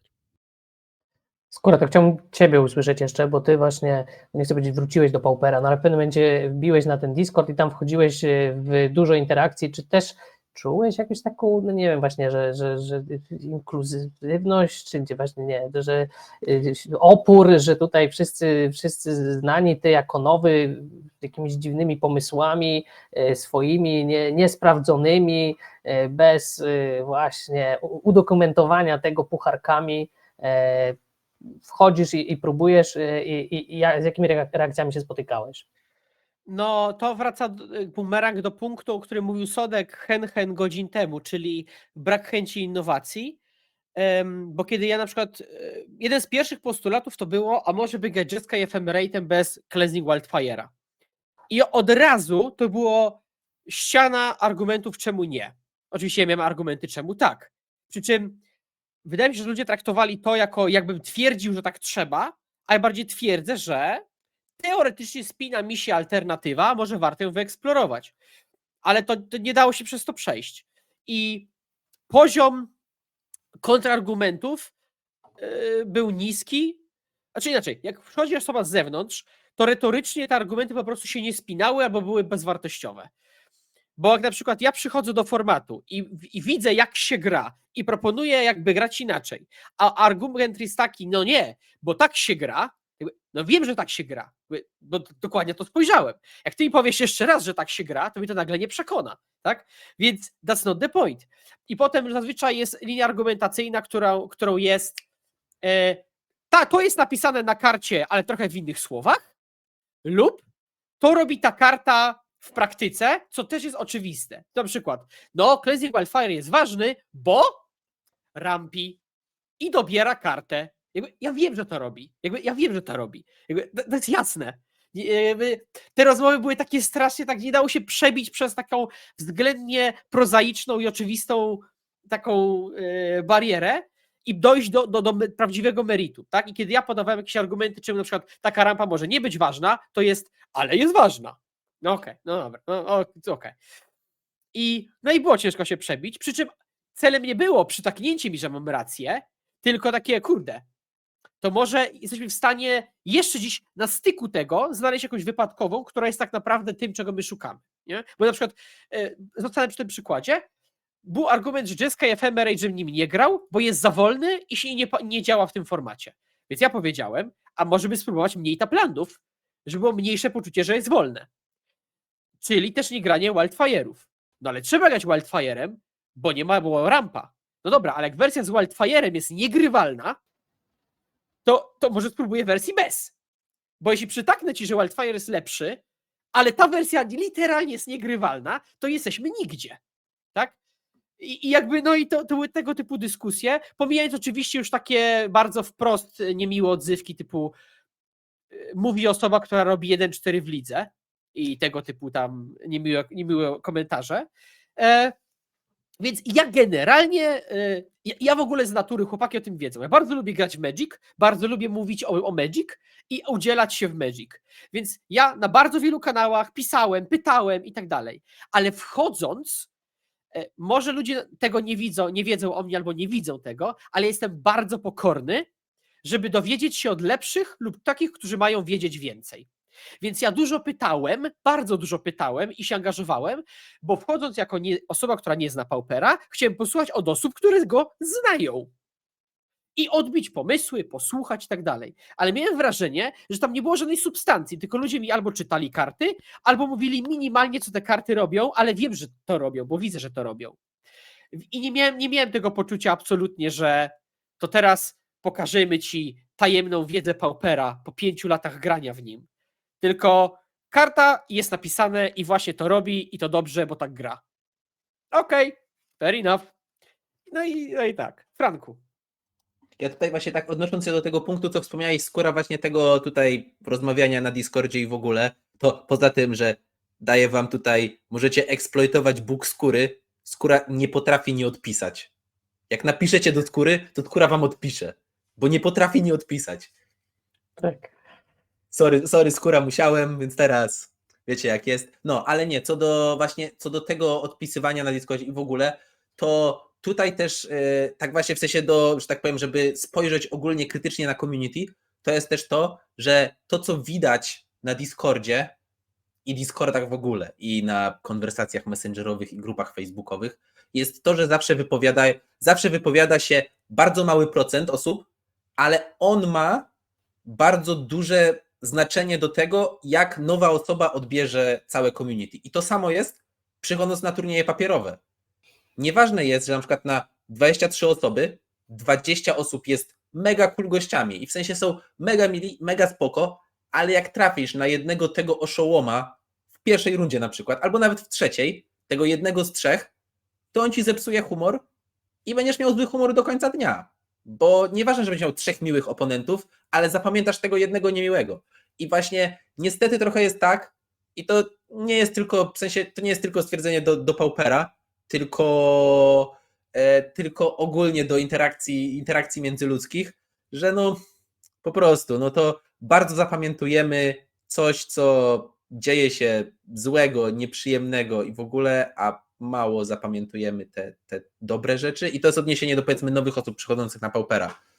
No, I tak, i na Discordzie właśnie często wypowiadają się osoby te same, które nie zawsze mają coś do przekazania, na przykład przeczytają ci kartę, jakbyś ty nie umiał przeczytać karty Cleansing Wildfire, czy 1000 innych. No, więc tak, to tylko tak dodając do tego. I też jakby proponujesz pewien pomysł.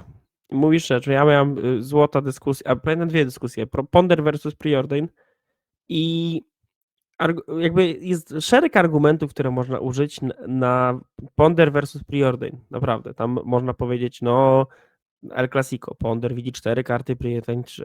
No ale czasem jest tak, że z Pondera zaczniesz 1 dobrą, 2 słabe, co wtedy?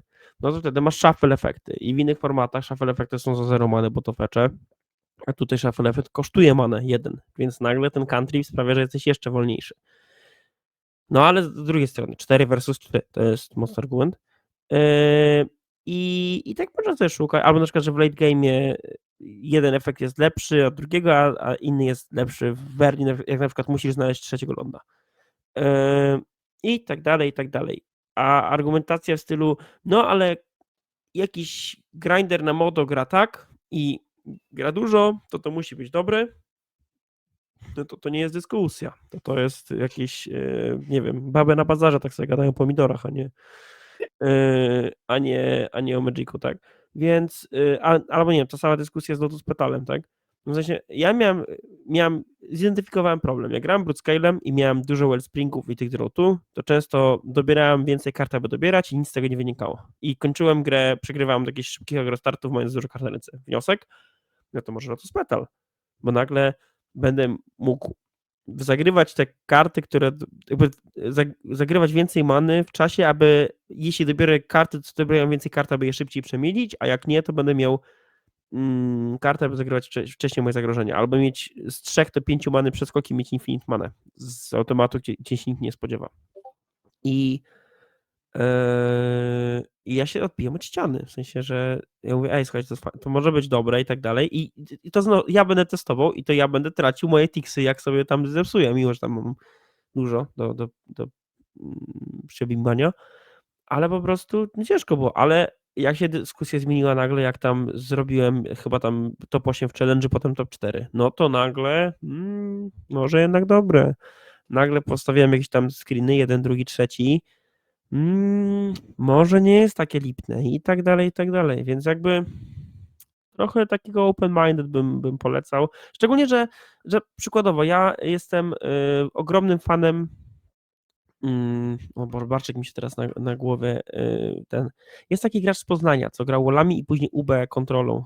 Burek? Tak, przecież to jak się z nim porozmawia trochę, to widać, że to jest pauperowy z krwi kości, gra tylko paupery i tak dalej, ale też człowiek, który miał pewien pomysł i przygotował sobie te UB kontrolę bez Wincona, bo czemu nie, i miał pewne pomysły, jakoś tam ten mana base mu nie śmigał, ale poszukiwał rozwiązań i naprawdę, rozmowa z taką osobą to naprawdę był dobry asset i to naprawdę dużo się dało nauczyć, bo na przykład moją perspektywą, jeśli chodzi o Pauper versus reszta świata w formatach, jest to, że trzeba trochę zredefiniować sobie tempo.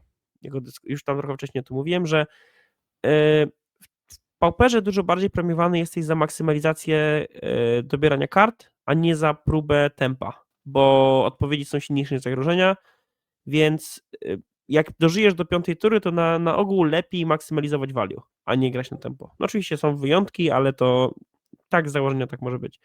I jakby jak się nie pogada z kimś, kto ma dużo godzin zagranej i ma świadomość i potrafi taką dyskusję prowadzić, to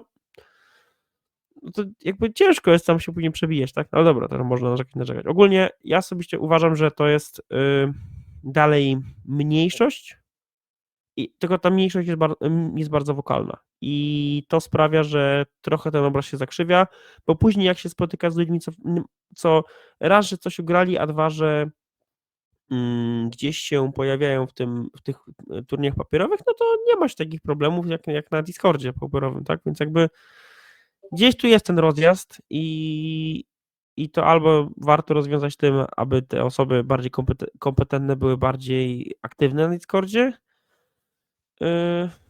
bo nie wiem w sumie. Czy jest jakoś...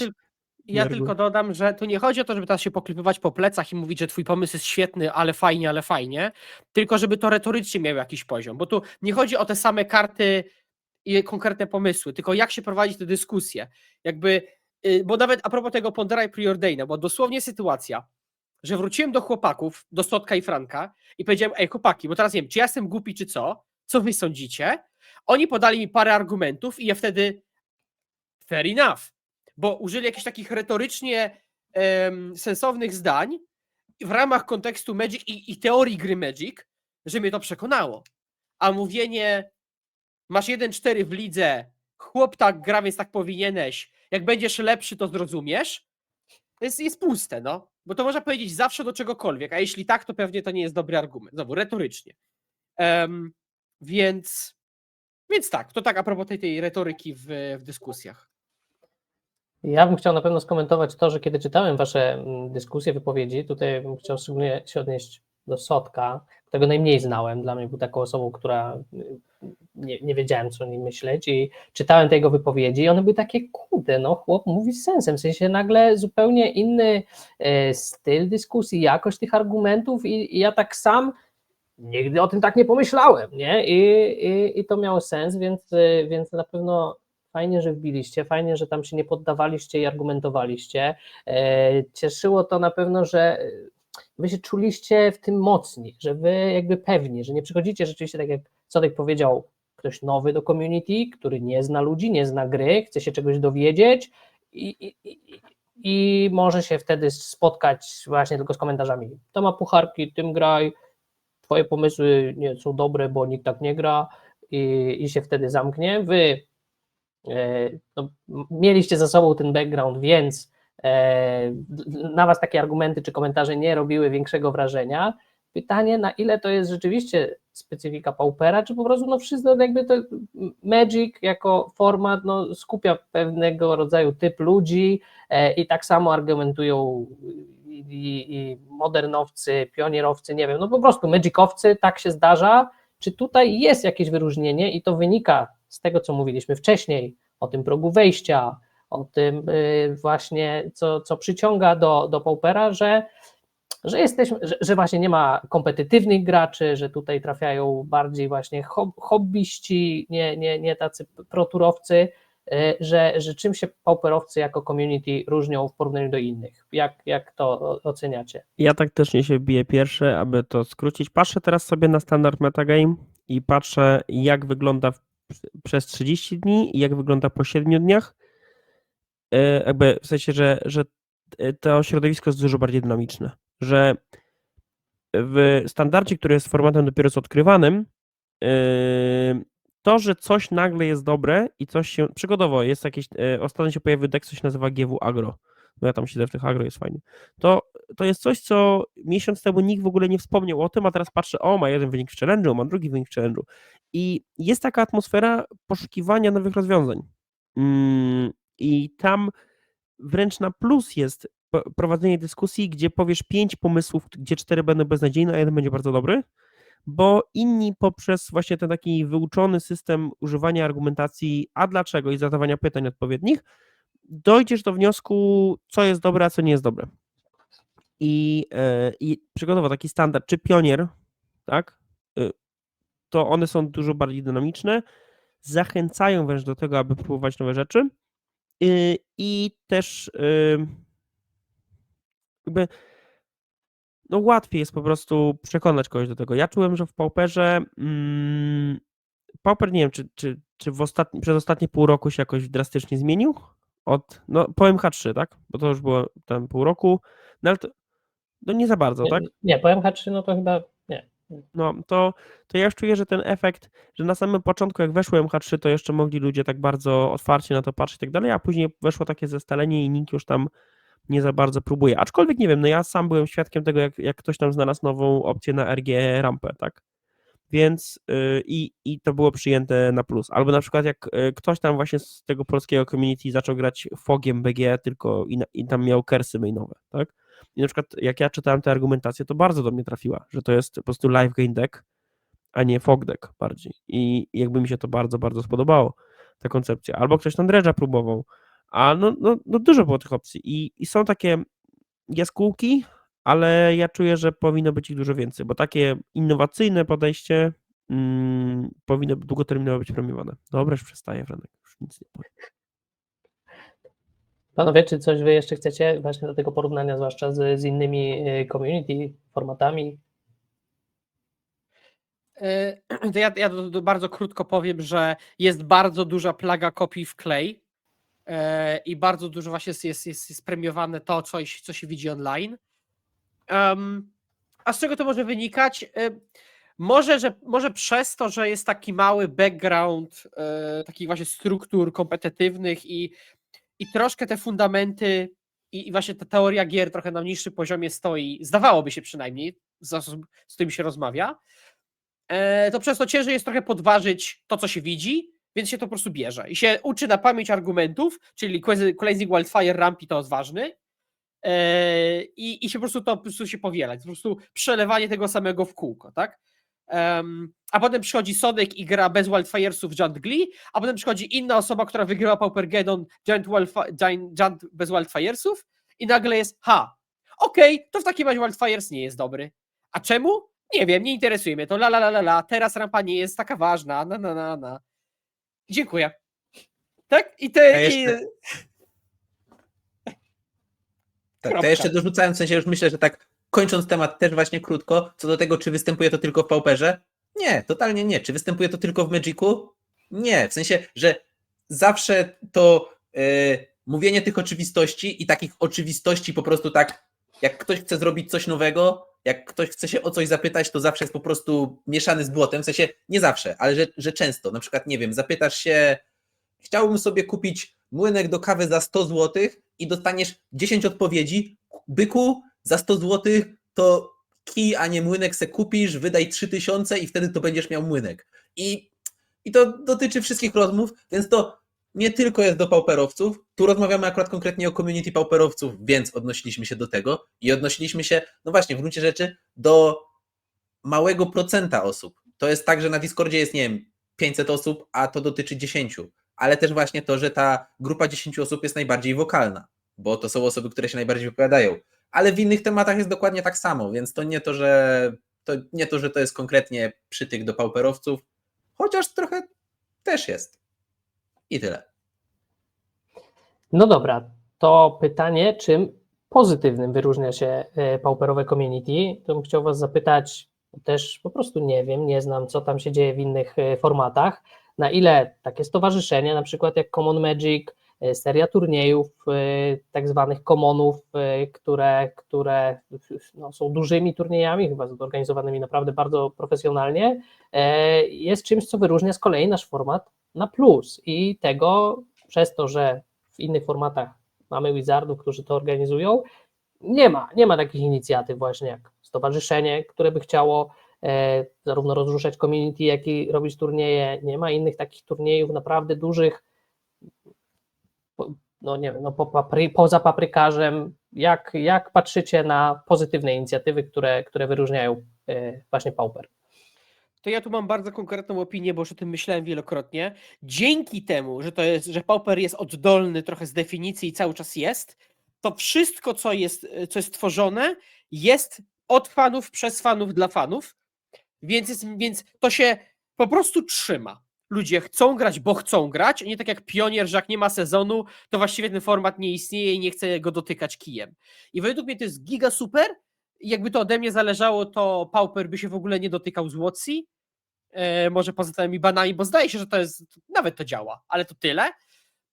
I ta oddolność po prostu, no znowu, no po prostu wie, to działa, bo po prostu są ci, którzy chcą tym grać, ten format, zawsze nimi byli, ludzie tylko dochodzą kolejni, nie rotują tak jak przy sezonach, jak to jest w innych formatach i według mnie to jest humor gituwa, a konkretnie jeszcze w Polsce, tak jak już mówiłem wcześniej, dzięki temu, że mamy Gedony, które są za granicą, plus Commony, które są takie duże iż w Polsce, to jest perfekcyjna kombinacja, jak się chce brać Paupera powiedzmy na poważnie i go uskuteczniać regularnie w ramach kalendarzowego roku. Tak, ja jeszcze dodając, bo generalnie podpisuję się dokładnie pod tym, co Skóra powiedział, to tylko tak właśnie dodając, mając porównanie z innymi formatami, to uważam, że całe stowarzyszenie Common to jest naprawdę easy top 5 inicjatyw polskiego Magica w tym momencie. Może top 3, może top 1, ale generalnie, że to jest naprawdę top i rzeczywiście gracze Paupera, cieszcie się, że macie coś takiego, bo nie wszyscy gracze właśnie różnych formatów mają coś takiego i to jest coś, co należy chwalić. I właśnie no to, co my robimy ze Skorą, że chwalimy na Gra Magic Podcast, bo to jest coś, co należy chwalić że tak powiem, nie tylko wśród pauperowców, że trzeba to chwalić wśród ogólnie magicowców, że da się tak zrobić, że można brać przykład w swoim ukochanym formacie, że też można robić takie fajne rzeczy i tak. I robić Pauper Dojo, i robić turnieje, i mieć prężnie działającego Discorda i tak dalej, więc... Ja widziałem Duży za plus. dużo razy, kiedy w małej lokalnej społeczności na przykład dwa lokalne sklepy się ze sobą tak gryzły, że sprawiało, że nikt nie chciał tam, że i w jednym i w drugim gracze się wygryzali, tak? Albo powstały jakieś takie frakcje ludzi, co się wzajemnie nie lubili i no w sensie to jest duży plus Paupera i nie wiem, jak to osiągnęliście, ale szapoba, że jakby ci ludzie faktycznie czują się jako jakaś taka społeczność faktycznie. I to, że na przykład, nie wiem, był ten komod w Katowicach, tam co było ponad 100 osób, tak? No to naprawdę był 105. 105, to było impressive, tak? Że ludzie z wielu zakątków, tak? Na przykład, nie wiem, w Kielcach na przykład, tak? W Kielcach nie ma w ogóle LGS-u, jakoś tam ci ludzie się organizują, tak?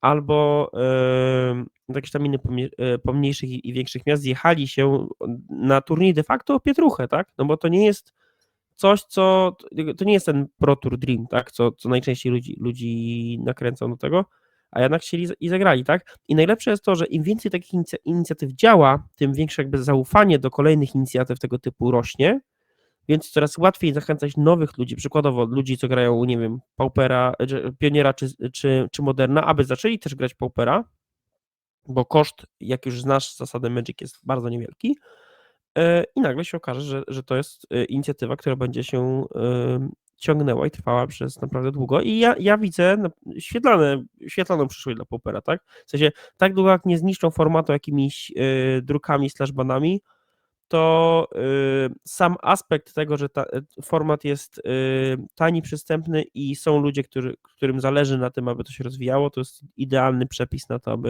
aby Pauper się ciągnął. Przykładowo, ja sobie takie ćwiczenie intelektualne zrobiłem, który format by sobie najlepiej poradził, gdyby nagle Wizardzi powiedzieli, zamykamy grę, koniec. Tak? Są formaty, które by po prostu nigdy nie dotknęły gry, tak? Jakiś, nie wiem, Pionier na przykład, tak? Commander by się pewnie przez lata kręcił, Standard upadłby dosyć szybko, Modern może, nie wiem, takie Legacy pewnie tak, ale myślę, że Pauper i Premodern na przykład, jakby nie zmieniłoby się nic w tych formatach. Ludzie dalej by sobie grali te turnieje i dalej by sobie robili rzeczy z nimi związane, tak? Więc jakby to pokazuje chyba siłę tego community driven formatu, tak? Community, które cały czas rośnie, nie tylko w ramach Polski, ale no chociażby Common pokazał, że przyjeżdżają ludzie z Europy, z całej Europy, przyjechała ekipa z Włoch, przyjechała ekipa z Czech, naprawdę było to fajne wydarzenie, myślę, że ta współpraca tylko rośnie i chyba się tak dość mocno w ostatnich latach, nazwijmy to, zmieniła opinia o community, opinia o formacie, gdzie jak ja wchodziłem, to jeszcze się pojawiały jakieś takie głosy trochę prześmiewcze, że Pauper to jest taki trochę mem format, że tam ludzie grają w Magica profesjonalnie, a jak pauperowcy przychodzą, to się w nich rzuca kamieniami, bo no come on, to nie jest poważny Magic. To się chyba bardzo zmieniło na waszych oczach, tak? W ciągu tych ostatnich lat. To się wszystko sprowadza do dużych turniejów. W sensie Magic to jest takie miejsce, gdzie swój jakiś szacunek i nieśmiertelność wykuwasz w jakiś konkretny sposób w czasie. Możesz być organizatorem całego turnieju, może być traderem, ale najczęściej najłatwiej to zrobić będąc graczem, który się pojawia, osiąga jakieś sukcesy, jego głos jest rozpoznawalny, osiągalny i tak dalej. Albo jesteś streamerem, co robi rzeczy, tak? I ja czuję, że Pauper wcześniej startował z tego zerowego backgroundu i wszyscy patrzyli na nich jak na pigmejów, co tam dzitami co najwyżej mogą robić, bo no taka jest prawda, no tak to wyglądało, tak? A właśnie z czasem te duże turnieje i nagle, że można coś wygrać i nagle ludzie, którzy wygrywają, cię powtarzają, to pokazujesz, kurczę, czyli coś jest w tym formacie, tak? Czyli jest to taki czub, tak, tej piramidy, i to faktycznie jakoś się spina, tak? I nagle jest motywacja dla osób z zewnątrz, aby przyjść i skontestować to, co oni potrafią. Bo część osób sobie powie, kurczę, łatwy pieniądz, zagram. Taki, nie wiem, skóra na Paupergedonie, to tam klepą jak leci. A część osób będzie zachęcona tym, że po prostu jakby przekonały się, że ten format jest ciekawy, a nie jest pigmejski, jakkolwiek to brzmi. No czaję. Było sporo pytań na czacie. W międzyczasie ja nie byłem w stanie wszystkich wynotowywać. Widziałem, że tam, znaczy w ogóle na przestrzeni naszej rozmowy były po prostu burzliwe dyskusje. Wiem, że tam pojawiały się jakieś, że może się odniesiemy później. Były pytania właśnie, co radzicie graczom, którzy w ten format, nazwijmy, wchodzą, czy chcą być jak najlepszymi graczami, na ile właśnie, ktoś pytał, radzicie, nie wiem, zmasterować jeden deck, w tym się trzymać i w tym być najlepszym, albo może nie, odwrotnie, właśnie brać zawsze te, które są po prostu najmocniejsze i nimi wygrywać. Widziałem, że tam też Skóra komentował właśnie dobre pytanie, że odniesie się do tego później. Myślę, że to może być dobry łącznik do naszego ostatniego tematu rozmowy. Pytanie właśnie, co możecie takim nowym czy obecnym graczom poradzić? To ja zacznę, że to było świetne pytanie przez użytkownika Jayko69, pod którym się kryje Joanna Kowalczyk, moja ukochana. Pozdrawiam z tego miejsca. I zakładam, że pytała kogoś, jak takie napisać pytanie na czacie i się udało, bo zostało tu shoutoutnięte. Niemniej, pytanie jest valid. I ja uważam, że Pauper, tak jak już mówiłem wielokrotnie, bardzo dużo pokazuje, czy dobrze grasz w Magic. I deki są proste, o czym mówiliśmy 8 godzin temu. I na przekroju tego według mnie jest to, że nie trzeba masterować deku per se. W sensie nie musisz zagrać 1000 roboczo godzin tym przysłowiowym BW Blade'em. Jakoś tak ten przykład mi jakoś tak się w tej głowie został.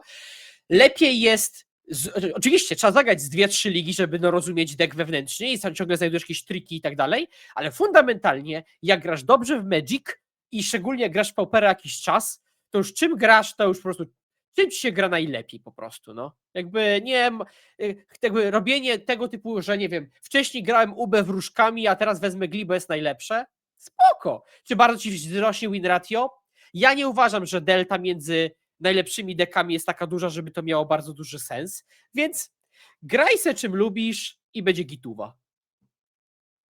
To ode mnie. Dobra, Franek nic nie mówi, to ja mówię. Essa. Ja bym radził. Oczywiście jest budżet, tak? I dla niektórych kupno deku za 300 zł to jest jakiś wydatek, dla niektórych jest mniejszy. Ja osobiście radziłbym składać talie, które są jakby w jednej rodzinie talii, że jak już mam jedną talię, która robi konkretną rzecz, to stosunkowo łatwo jest przeskakiwać na inne i bym bardzo radził w jednym rzucie załatwić sobie kilka talii z danego pułapu. Przykładowo, jak już mam tego BW Blade'a, to może też Mardu złożyć i potem może jeszcze się pokusić o awkę, no bo mam już tam landy i rzeczy do tego i tak dalej. Więc próbowałbym w tę stronę iść i nie bałbym się eksperymentować. Znowu, koszt, jakby przeskok to nie jest 4000 czy 5000 zł, tylko to jest 300 zł, a granie różnymi taliami i zadawanie odpowiednich pytań, kiedy coś nie poszło, bo to chyba wtedy się najlepiej uczymy, sprawia, że długoterminowo będziemy lepszymi graczami. Ja na przykład zawsze pamiętam, jak Franek był pionierem tego typu działań, jak na Moderna przychodził i zawsze pożyczał inną talię od kogoś. Rzadko kiedy grał swoim i długoterminowo myślę, że Frankowi to wyszło jak najbardziej na plus, tak? Bo się nie zamykał tylko do Berna, tylko tam próbował jakieś inne rzeczy. Tak, to ja przechodząc tutaj właśnie, co byłem też wspomniany, to co ja polecam w Pauperze tak od siebie, to jest mieć swój jakiś konkretny deck, z którym czujecie się pewnie. Jeżeli nie macie takiego deku, to przejdę do tego potem, ale właśnie próbować różnych talii, ja bardzo, bardzo to lubię i dalej z tego korzystam, choćby pożyczając właśnie deki od Prospero, których ma naprawdę dużo i mógłby obstawić swoimi taliami cały turniej, jakby chciał, takiej średniej wielkości. Ale polecam właśnie sprawdzać, grać różnymi konstrukcjami i po jakimś czasie tak jakby skracać sobie listę talii, którymi by się chciało grać. Optymalnie pewnie na przykład do jakichś 3 na przykład, które mogą być podobne, ale ważne jest to, będzie krótka myśl, Sodek? Ja już po tobie jeszcze chcę. Dobra, okej. To żeby skrócić sobie do właśnie kilku talii, żeby mieć kilka talii, którymi czujesz, że grasz na tyle dobrze, że wiesz, co tam się dzieje, ale też czujesz, że właśnie już wyciągasz z tych talii tyle, ile się da przy twoich umiejętnościach, żeby, że tak powiem, nie dać się zaskoczyć. Meta, mimo że w Pauperze właśnie mówiliśmy, że zmienia się dosyć wolno i ten format jest dosyć taki stały, to jednak warto mieć kilka możliwości atakowania mety, bo może stwierdzać, że na przykład, nie wiem, na ligi na modo lepszy będzie, nie wiem, mono white, bo jest dużo monoredów. Na papierowe turnieje może lepsze będzie, nie wiem, awka, bo masz na przykład 5 graczy ścian u siebie w LGS-ie, więc chcesz ich po prostu tam trykać szamanem i toksyną. Więc warto właśnie mieć kilka takich konstrukcji, z których czujecie się pewnie i tak. Dobra, to ode mnie jeszcze 2 kamyki. Po pierwsze, jeśli już chcecie grać, aby wygrywać, to najgorszą rzeczą, jaką można zrobić, to jest granie gorszą wersją talii, która już istnieje. Przykładowo, nie bierzcie sobie Inside Out Combo, jak jest Gli w formacie, po prostu, bo Gli jest lepszy. Więc tutaj bym zachęcał do poszukiwania możliwie najlepszych rozwiązań w ramach danego super archetypu. I druga sprawa, to też trochę mam świadomość, że to część osób odrzuca inwestycja finansowa i czasowa w naukę platformy, ale granie na MTGO to jest osobiście dla mnie najlepsza rzecz, jaka w moim magicowym życiu się wydarzyła. I nie mówię o tym dlatego, że później byłem full-time grinderem, a dzięki temu stałem się content creatorem i z tego teraz żyję głównie, ale że Magic-wise to tam się najwięcej nauczyłem, że platforma, gdzie możesz grać dużo, ale jednocześnie twoje błędy faktycznie kosztują, bo płacisz faktyczne pieniądze za wpisowe, to jest miejsce, gdzie się uczysz. No i jest tam opcja, nie wiem, na przykład oglądanie replayów, na przykład szybkie przebudowywanie talii, że nie musisz czekać 2 tygodnie, aż ci przesyłka przyjdzie, że możesz grać codziennie, co ma według mnie kolosalne znaczenie i tak dalej, i tak dalej. Naprawdę, granie na modo, super sprawa, polecam każdemu. No i też to, że wizualnie widzi się wszystkie triggery, że na przykład mi było ciężko sobie wyobrazić to, na co możesz w teorii odpowiadać, a jak zobaczyłem stos jako ciąg akcji wykonywanych na platformie MTGO, to nagle było bardzo, bardzo łatwo mi się jakby do tego jakoś odnosić. To polecam każdemu. To są rady od pro playerów i tu byśmy mogli przejść do ostatniego tematu, gdzieś tam przez nas zaplanowanego, aczkolwiek mamy już 3 godziny streamu. Ja nie chcę, żeby to była wasza ostatnia wizyta w Pauper Dojo i potem już Poczekaj, no. bo tutaj Radmir, ale jak mamy robić innowacje, jak będziemy zawsze wybierać optymalny archetyp? I mówię, jeśli chcesz masz Mistrzostwa Polskie Paupera do wygrania, to bierz najlepszy z danego super archetypu. Jak chcesz testować się, pobawić, zagrać sobie na FNM-ie, to chłopie, graj sobie nawet kanapką z szynką i tyle, i też będzie fajnie.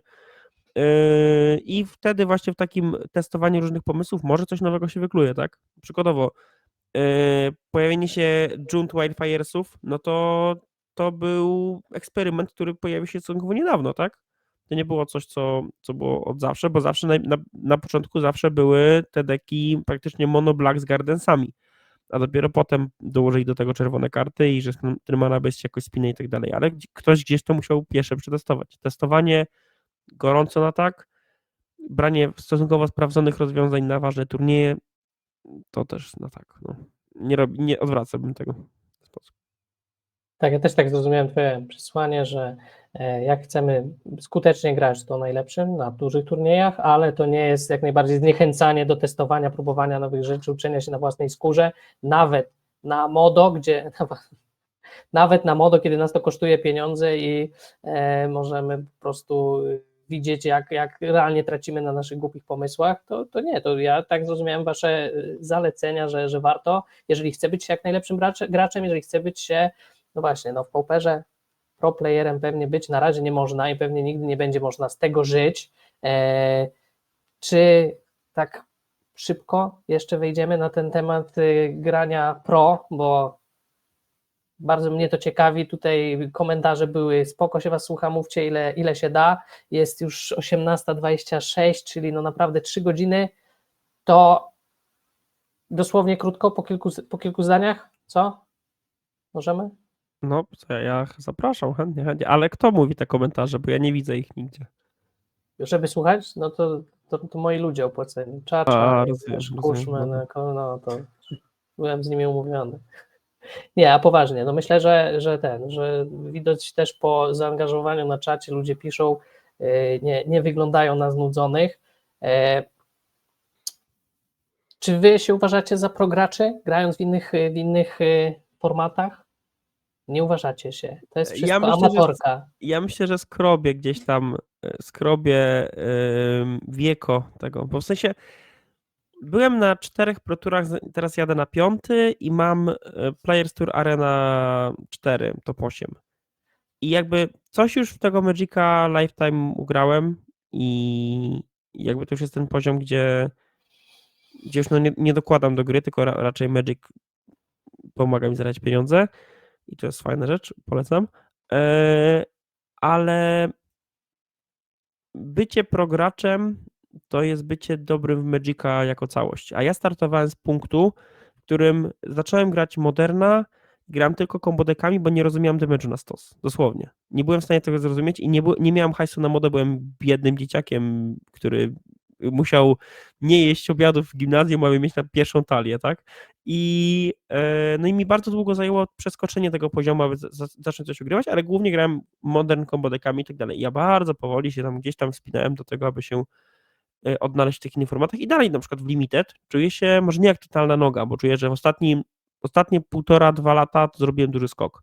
Że teraz jak na przykład na ostatnim Pro Tourze grałem i zrobiłem tam 3-3 w drafcie, ale to było takie 3-3, że nie byłem chłopcem do bicia. Że ja tam, wiesz, jak ja przegrałem z Szymonem Nilsenem i Arne Huschenbach, coś tam w drafcie, no to jest takie, no dobra, no się zdarza, no tyle, ale ja czuję, że moje talie miały tam ręce i nogi, coś tam się jakoś spinało i wiedziałem, co robię, co najważniejsze. To nie było tak mój pierwszy Pro Tour, że brałem losowe karty w kolorach, a później dostałem z drugiej strony 4 erki w kolorze i było 2-1 w drafcie, tak?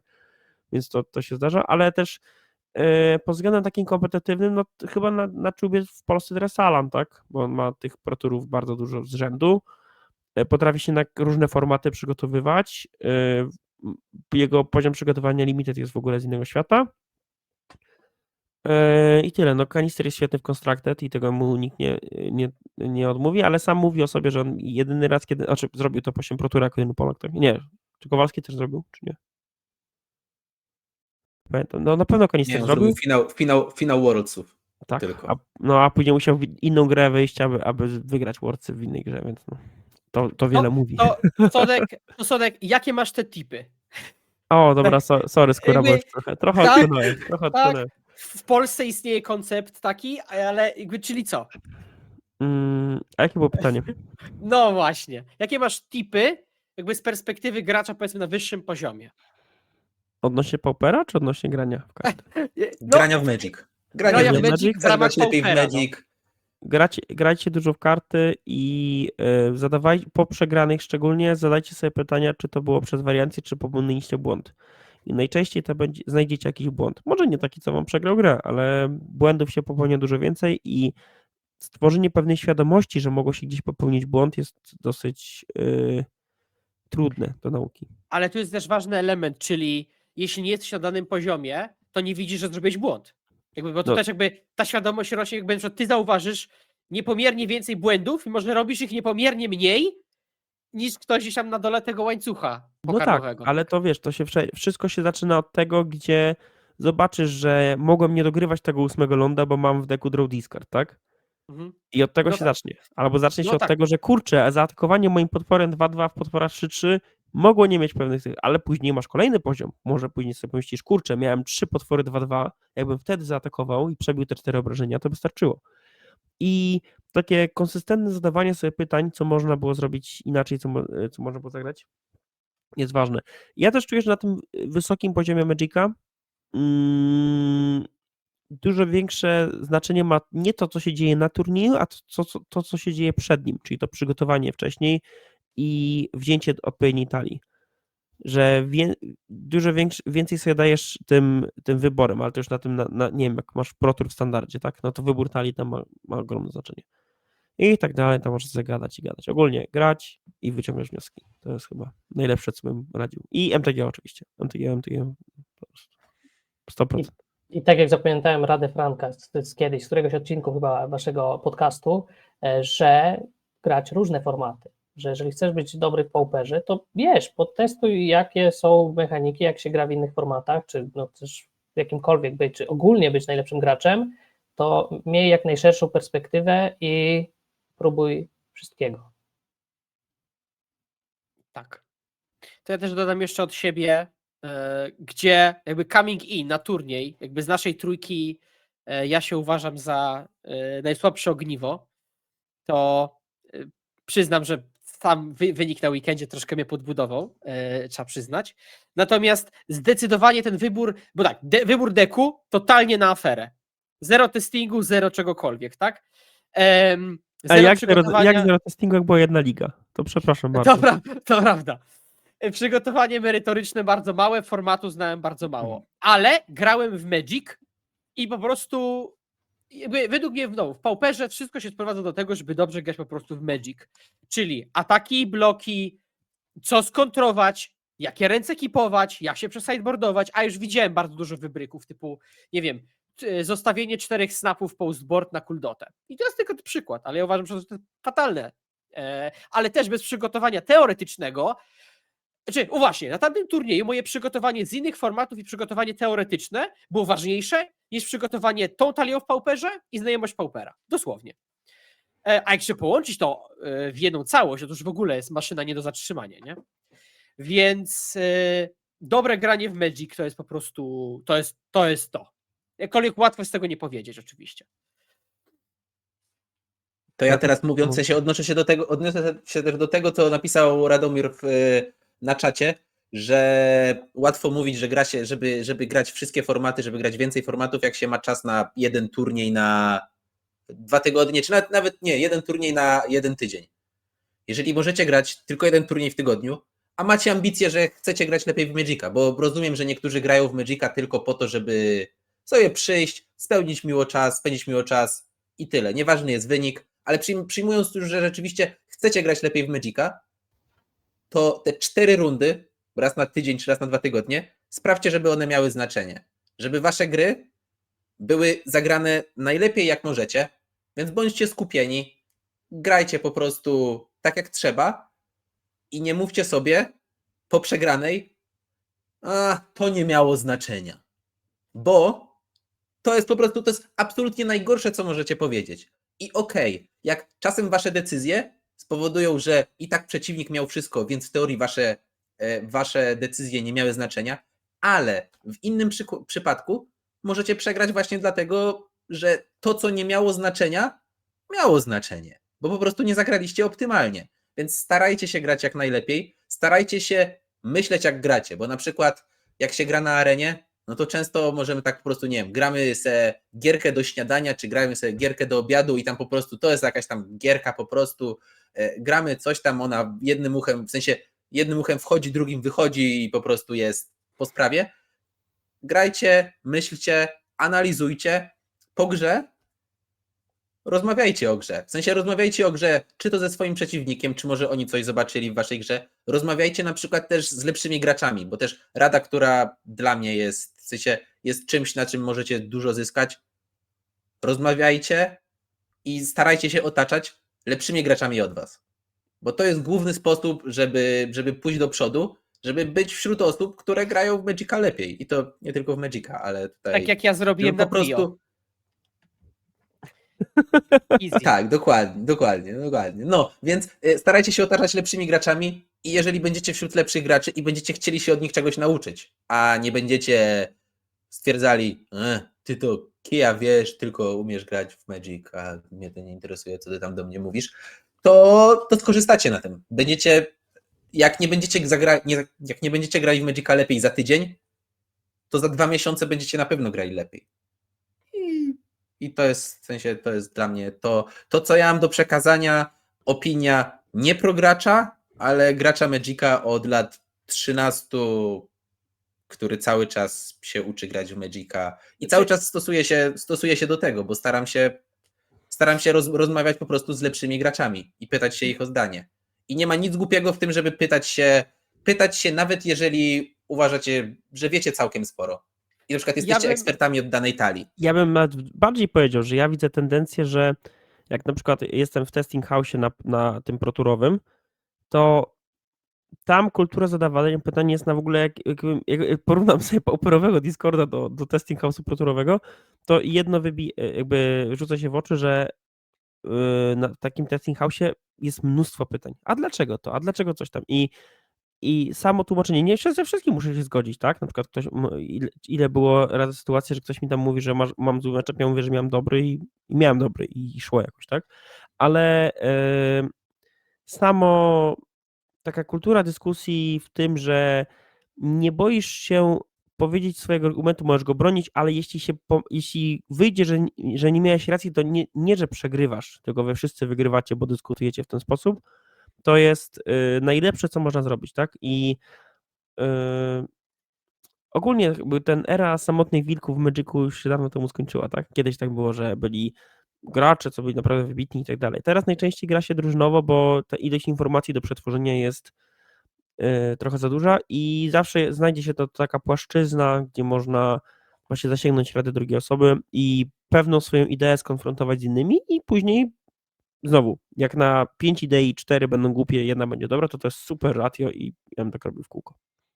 To ja dodam ostatnia rzecz, to zrobić gigantyczny detoks od zrzucania winy na wariancję i już nawet nie powiem, że ale czasem jest, ale załóż, że nie jest. I to nie jest tylko, że nie dobrałem, to jest bardzo wiele rzeczy. Na przykład liczenie, czy wygrałem, czy ile przegrałem daj roli na przykład na turnieju. Nie rób tego. Jakby nie miałeś na to wpływu. I tak się wylosowało, literalnie. Po prostu graj w karty. Właśnie więcej grajcie w karty, mniej po prostu szukanie wymówek, powodów, na które nie miałeś wpływu. Totalny detoks. Tak samo, bo trafiłem na słaby matchup. Trudno, nie miałeś na to wpływu, nie myśl o tym. Tak, więc tak, detoks do wszystkich konceptów wariancyjnych. Jak ktoś ci powie, że trafiłem na zły matchup i powiesz to na przykład 3 razy w przeciągu turnieju, to jest twoja wina, bo w takim razie wybrałeś złą talię na ten turniej. Jeżeli masz tyle złych matchupów. No to się zdarza, no. Ale inaczej, wariancja się wydarza. To nie jest, jakby nie gramy w szachy, gdzie wariancji nie ma, że tam nie powiesz, że lepiej dobrałeś sobie królową, czy coś. W sensie, Lepsze figury miałeś. no, to nikt ci tak nie powie. W Magicu jest wariancja, takie sobie parszywe hobby wybraliśmy, że czasem idziesz na turniej i przegrywasz z bomby i teraz jak idziesz na lokalny turniej, zrobisz 0-2, to nic. Jak idziesz na drugi koniec świata, aby dostać szybciutki oklep, to już jest gorsze, albo przegrywać od Mana Screw. Ale no trzeba już w takiej analizie umieć to oddzielić i po pierwsze poszukać tego, co można było zrobić lepiej, co można było zrobić, co się zrobiło gorzej i może potem pod sam koniec powiedzieć, słuchaj, matchup był pod górę i tam ciężko było coś robić. No są takie gry czasem, że po prostu no tak, ale widzisz, dostajesz, tak?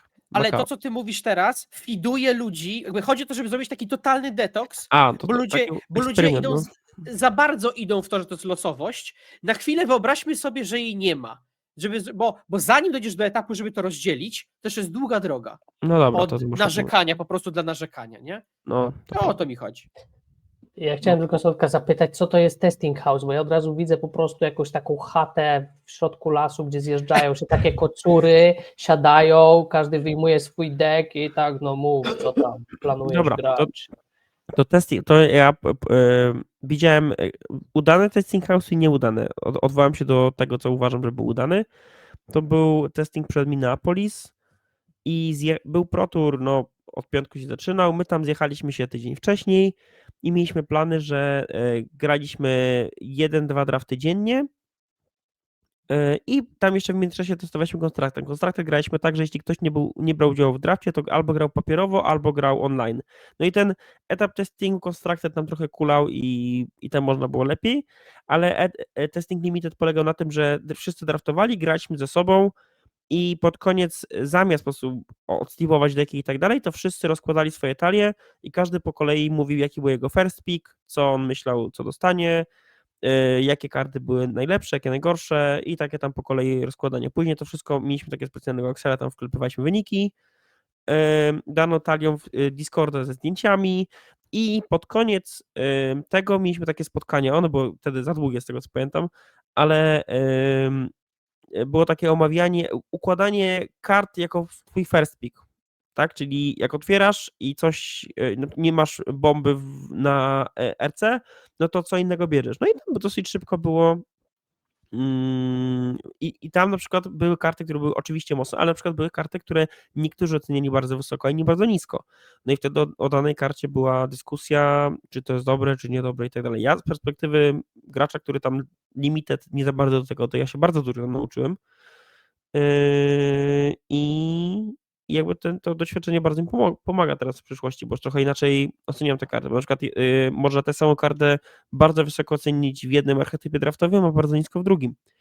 I trzeba umieć to później rozdzielić. A Constructed, no to grasz, analizujesz wyniki, jeśli coś znalazło się, co jest broken, tak? Albo jakaś strategia wydaje się być lepsza od innych, to wtedy jakby kontestuje się ten pomysł i inni gracze, którzy mają po prostu przygotowane takie, nazwijmy to normalne deki bez udziwnień, testujesz na to, co się spodziewa, że będziesz często widział w turnieju, jeśli masz odpowiednio wysokie win ratio, no to coraz więcej to testuje i tak się dochodzi. No.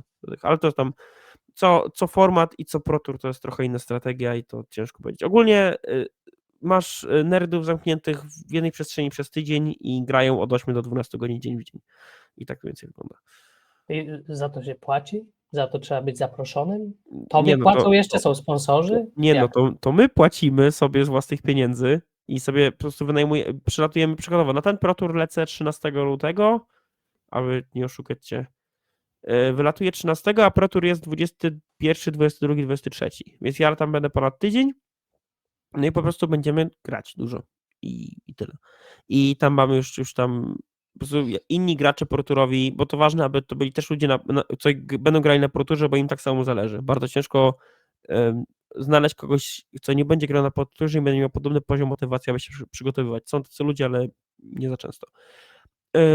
Więc po prostu ludzie jakby od wewnątrz się już, co są na proturze, się organizują, muszą zgrać ze sobą loty i jakoś tam nocleg, aby to chociaż były 2 czy 3 bazy i jednak, aby była odpowiednio duża, aby pomieściła ludzi i się gra, i się testuje. No i oczywiście wcześniej, tak? Wcześniej też już jak wyjdzie nowy dodatek, to zakładam, że to będzie jakiś tydzień czy 2 tygodnie wcześniej, nie patrzyłem jeszcze na liczby dokładnie, to się będzie po prostu grało online i się pisało swoje wnioski na, nie wiem, czy Discordzie, czy tam innych kanałach i się zbierała informacja, tak? Koniec końców testing to jest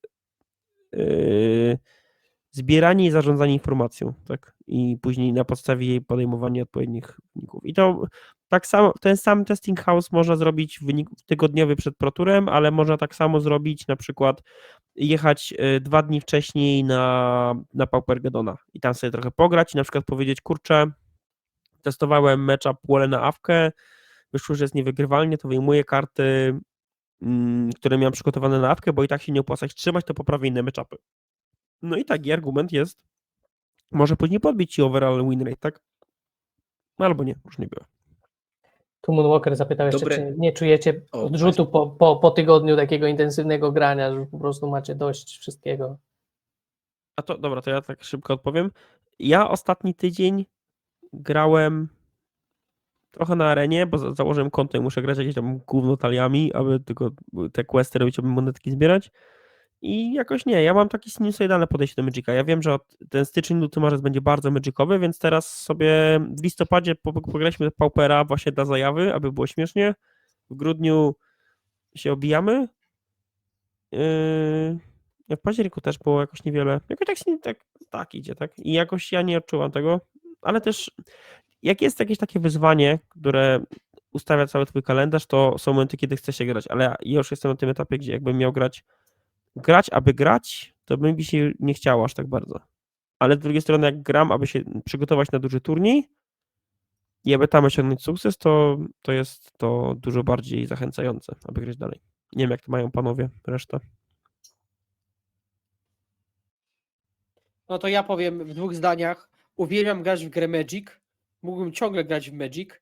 I jak po day one, czy day two, czy nieważne, wracaliśmy na kwaterę po Gedonie, to pytałem chłopaków, czy by nie chcieli sobie pograć partyjki, czy coś. To prawda, to prawda. Więc ja lubię Magic i nie czuję odrzutu i nie będę czuł odrzutu. Kropka. Natomiast Skóra czuje odrzut, jeżeli ma zwiedzać miasto. Skóra zapytany, ej byku, skończył się już Gedon, może chcesz zobaczyć Koloseum w Rzymie, bo nie widziałeś? Masz Skóra 20 powiedział, metrów. nie, nie. No więc tak, to put into perspective. I to nam to Dobra. proponowało mu 2 typów, co jeden widział Koloseum z 3 razy, te Franek ile widziałeś? No, też coś W sensie, powiem. w sensie to był mój drugi raz w Rzymie, ale widziałem Koloseum dużo razy w trakcie tego jednego I wyjazdu. my to właśnie byliśmy nie i mówimy, kurczę, fajnie by było pojechać zobaczyć, tymczasem Skóra, nie no panowie, chodźcie na pizzkę, sobie pogramy w karty później, to ja będę się tłukł, i to stare, to co tam będę patrzył. I taka Literalnie. Okej. Tak. Panowie, A ja dodając co do właśnie tutaj grania w Magica i chęci grania w Magica, to nie powiem. W sensie to, że masz w perspektywie turniej powiedzmy za miesiąc albo nawet za 2, bardzo zwiększa moją chęć do grania w Magica. Lubię grać w Magica, ale lubię też tak, w sensie lubię tak ogólnie sobie pograć w Magica. Nie to, że strasznie dużo, ale trochę, ale jak właśnie jest coś, do czego się szykujesz, to bardzo zwiększa motywację, ale też zwiększa, wydaje mi się, to, że chcę grać i myśleć o tych grach, co się dzieje i że nawet zrobienie 2-3 w lidze może być czymś, z czego ja wyciągnę bardzo dużo, że to będzie coś, po prostu to będzie dla mnie najlepsze wydarzenie magicowe w tym tygodniu. Nie te jakieś tam 4-1 i 5-0, tylko to 2-3, tą jedną talią, z której ja po prostu wyciągnę tak bardzo dużo, więc to zmienia trochę właśnie perspektywę, to, że to jest to przygotowanie do tego turnieju. No bo tak to normalnie jak robisz 2-3, no to czujesz się I też jest trochę inaczej, jak już, ja znowu porównam to trochę do sportu, że najwięcej trenują ci, co wchodzą na ten poziom mistrzostwa sportowego. Potem masz już tylko utrzymanie formy i może tam jak masz ten ostatni makrocykl, który jest tam przedstartowy, no to tam zwiększasz obciążenia. Tu jest trochę tak samo, że jeśli chcesz nauczyć się fundamentali, to no, trzeba grać dużo i tak dalej, ale ja na przykład myślę, że ci najwięksi mają kontakt z grą, ale grają ułamek tego, co mogliby grać. Oczywiście są wyjątki, nie wiem, Szymon Nilsson gra w opór dużo i tak dalej, no ale też nie wiem, no gra też teraz Faba, ma, z tego co wiem, ma full-time job i tak dalej, więc to nie jest tak, że poświęca 8 godzin czy 10 godzin dziennie na Magica, tak? To też się tak nie wydarza. Więc jakby to też trzeba jakoś, dobra, rozumiem, ja już gadam jakieś głupoty pewnie, także... panowie. Mamy 10 minut. Ostatnie pytanie, już takie mam nadzieję będzie bardzo szybkie. Wasze pauperowe plany. Mamy teraz na pewno turnieje w styczniu no, w Lyonie we Francji. Nie wiem, czy się wybierzecie. 8 lutego jest Monachium, ale jest i Rzeszów Common Sense. Bardzo fajne community właśnie prowadzone przez Hakamate, który też się tutaj udzielał. I potem gdzieś w dalszej perspektywie Common Poznań. Jeszcze data konkretna nie jest podana, pewnie jakaś marcowa. No i z mniejszych turniejów, no to mamy nową lokalizację Centrum NTG przy rondzie NZ. Jak będziecie grali? Dobra, to ja powiem trudną prawdę z mojej perspektywy. Mam skończoną liczbę godzin. Niestety pracuję również poza Magicowo. Niestety, bo wolę chyba grać więcej w Magoga, teraz to myślę. I jest skończona liczba weekendów, które mogę poświęcić na nagranie i skończona liczba tygodni, gdzie mogę się przygotować na konkretny turniej, albo chociaż liznąć formatu, więc w moim takim mentalnym kalendarzu ważniejsze są eventy, gdzie będzie więcej osób, czytaj wygrana będzie więcej znaczyła. Więc na przykład no i oczywiście tam koszty i tak dalej, więc na przykład chodzenie sobie lokalnie do centrum NTG co jakiś czas spoko, ale na przykład wyjazd do Monachium, gdzie nie wiem, jakby tam było, nie wiem, 50 osób, no to średnio mi się chce, tak? Się tłuc do innego państwa. Ale na przykład jeśli to wiedziałbym, że to będzie turniej na 100+, i by koledzy może chcieli pojechać, to może bym rozważył, ale na przykład wiem, że Common Poznań to już jest taka uznana marka i że tam będzie dużo osób i tam chętnie pojadę, tak? Idąc tym tropem, jest wielka zagadka, jak to będzie wyglądało w Rzeszowie. Fajnie by było na przykład dostać informację od organizatora, ile jest tam prerejestracji i tak dalej, bo znowu jest ten efekt kuli śniegowej. Im więcej osób jest, tym więcej osób może być zachęconych do tego, aby zagrać w tych community-driven formatach, a nie w formatach, gdzie walczy o konkretny slot, tam działa odwrotnie, tam im mniej osób, tym lepiej. Ale tutaj chcesz zagrać fajny turniej, więc im więcej osób na turniej, tym lepiej, więc czekam na informacje, znaczy przynajmniej ja czekam, bo ja to nie mam czasu z gumy niestety. A jak koledzy się odniosą do tej kwestii? Ja będę grał wszystkie Gedony i wszystkie Commony prawdopodobnie. I okazało się, że też mam kwalifikacje do mistrzostw tam gracza Paupera roku, które też zagram i planuję grać wszystkie inne, jak będą kwalifikacje spływały. Więc ja generalnie Pauper na pełnej. Na pełnej. Tu właśnie Kusza, tylko wejdę Ci w słowo, przypomniał, że znamy już termin następnego Gedonu, to również jest marzec 22-23 marca. Czyli Tydzień też po tu- Utrechcie, tyle powiem. Ja mam właśnie tutaj ważną, w sensie ważne public service announcement. Mam nadzieję, że organizatorzy Commona mnie słuchają, a jak nie, to przekażcie im to. Słucham. Proszę, błagam, nie róbcie Commona w marcu. W marcu, 2-3 marca jest paprykarz. Potem jest pusty weekend. Potem jest Spotlight Series w Utrechcie. No i okej, to pauperowców jako tak nie interesuje, ale to jest jedna z 2 największych imprez magicowych w Europie, jaka będzie. A nie Tydzień największa? później jest pauper. No, będą 2 Spotlight Series. Dobra. Dlatego jedna z 2. Potem, tydzień później, będzie Paupergeddon. Więc realnie, no dobra, jest 5 weekendów w marcu, ale 3 z nich są zajęte przez, według mnie, bardzo ważne turnieje, również dla pauperowców. Więc proszę, nie róbcie tego w marcu. Please, bo zbiera się, że tak powiem, tak zwane te wife pointsy, że jak pojadę raz albo 2 razy w jednym tym miesiącu gdzieś, i to myślę, że to nie tylko ja, to jest okej. Ale jakbym miał spędzić 5 weekendów w marcu na Magicu i jeszcze na dodatek w marcu mam urodziny, więc ja jeszcze kiedyś muszę tam pozapraszać ludzi i spotkać się z ludźmi, to się nie da. I tak właśnie jest. A co do właśnie wyjazdów do Rzeszowa, zobaczymy. Właśnie to co Sotek powiedział. Na Paupergeddon bardzo chciałbym się wybrać, bo też to Leko zostało mi, że tak powiem, bardzo dobrze przedstawione, że to jest jeden, w sensie możliwe, że to jest najlepszy Geddon w trakcie roku.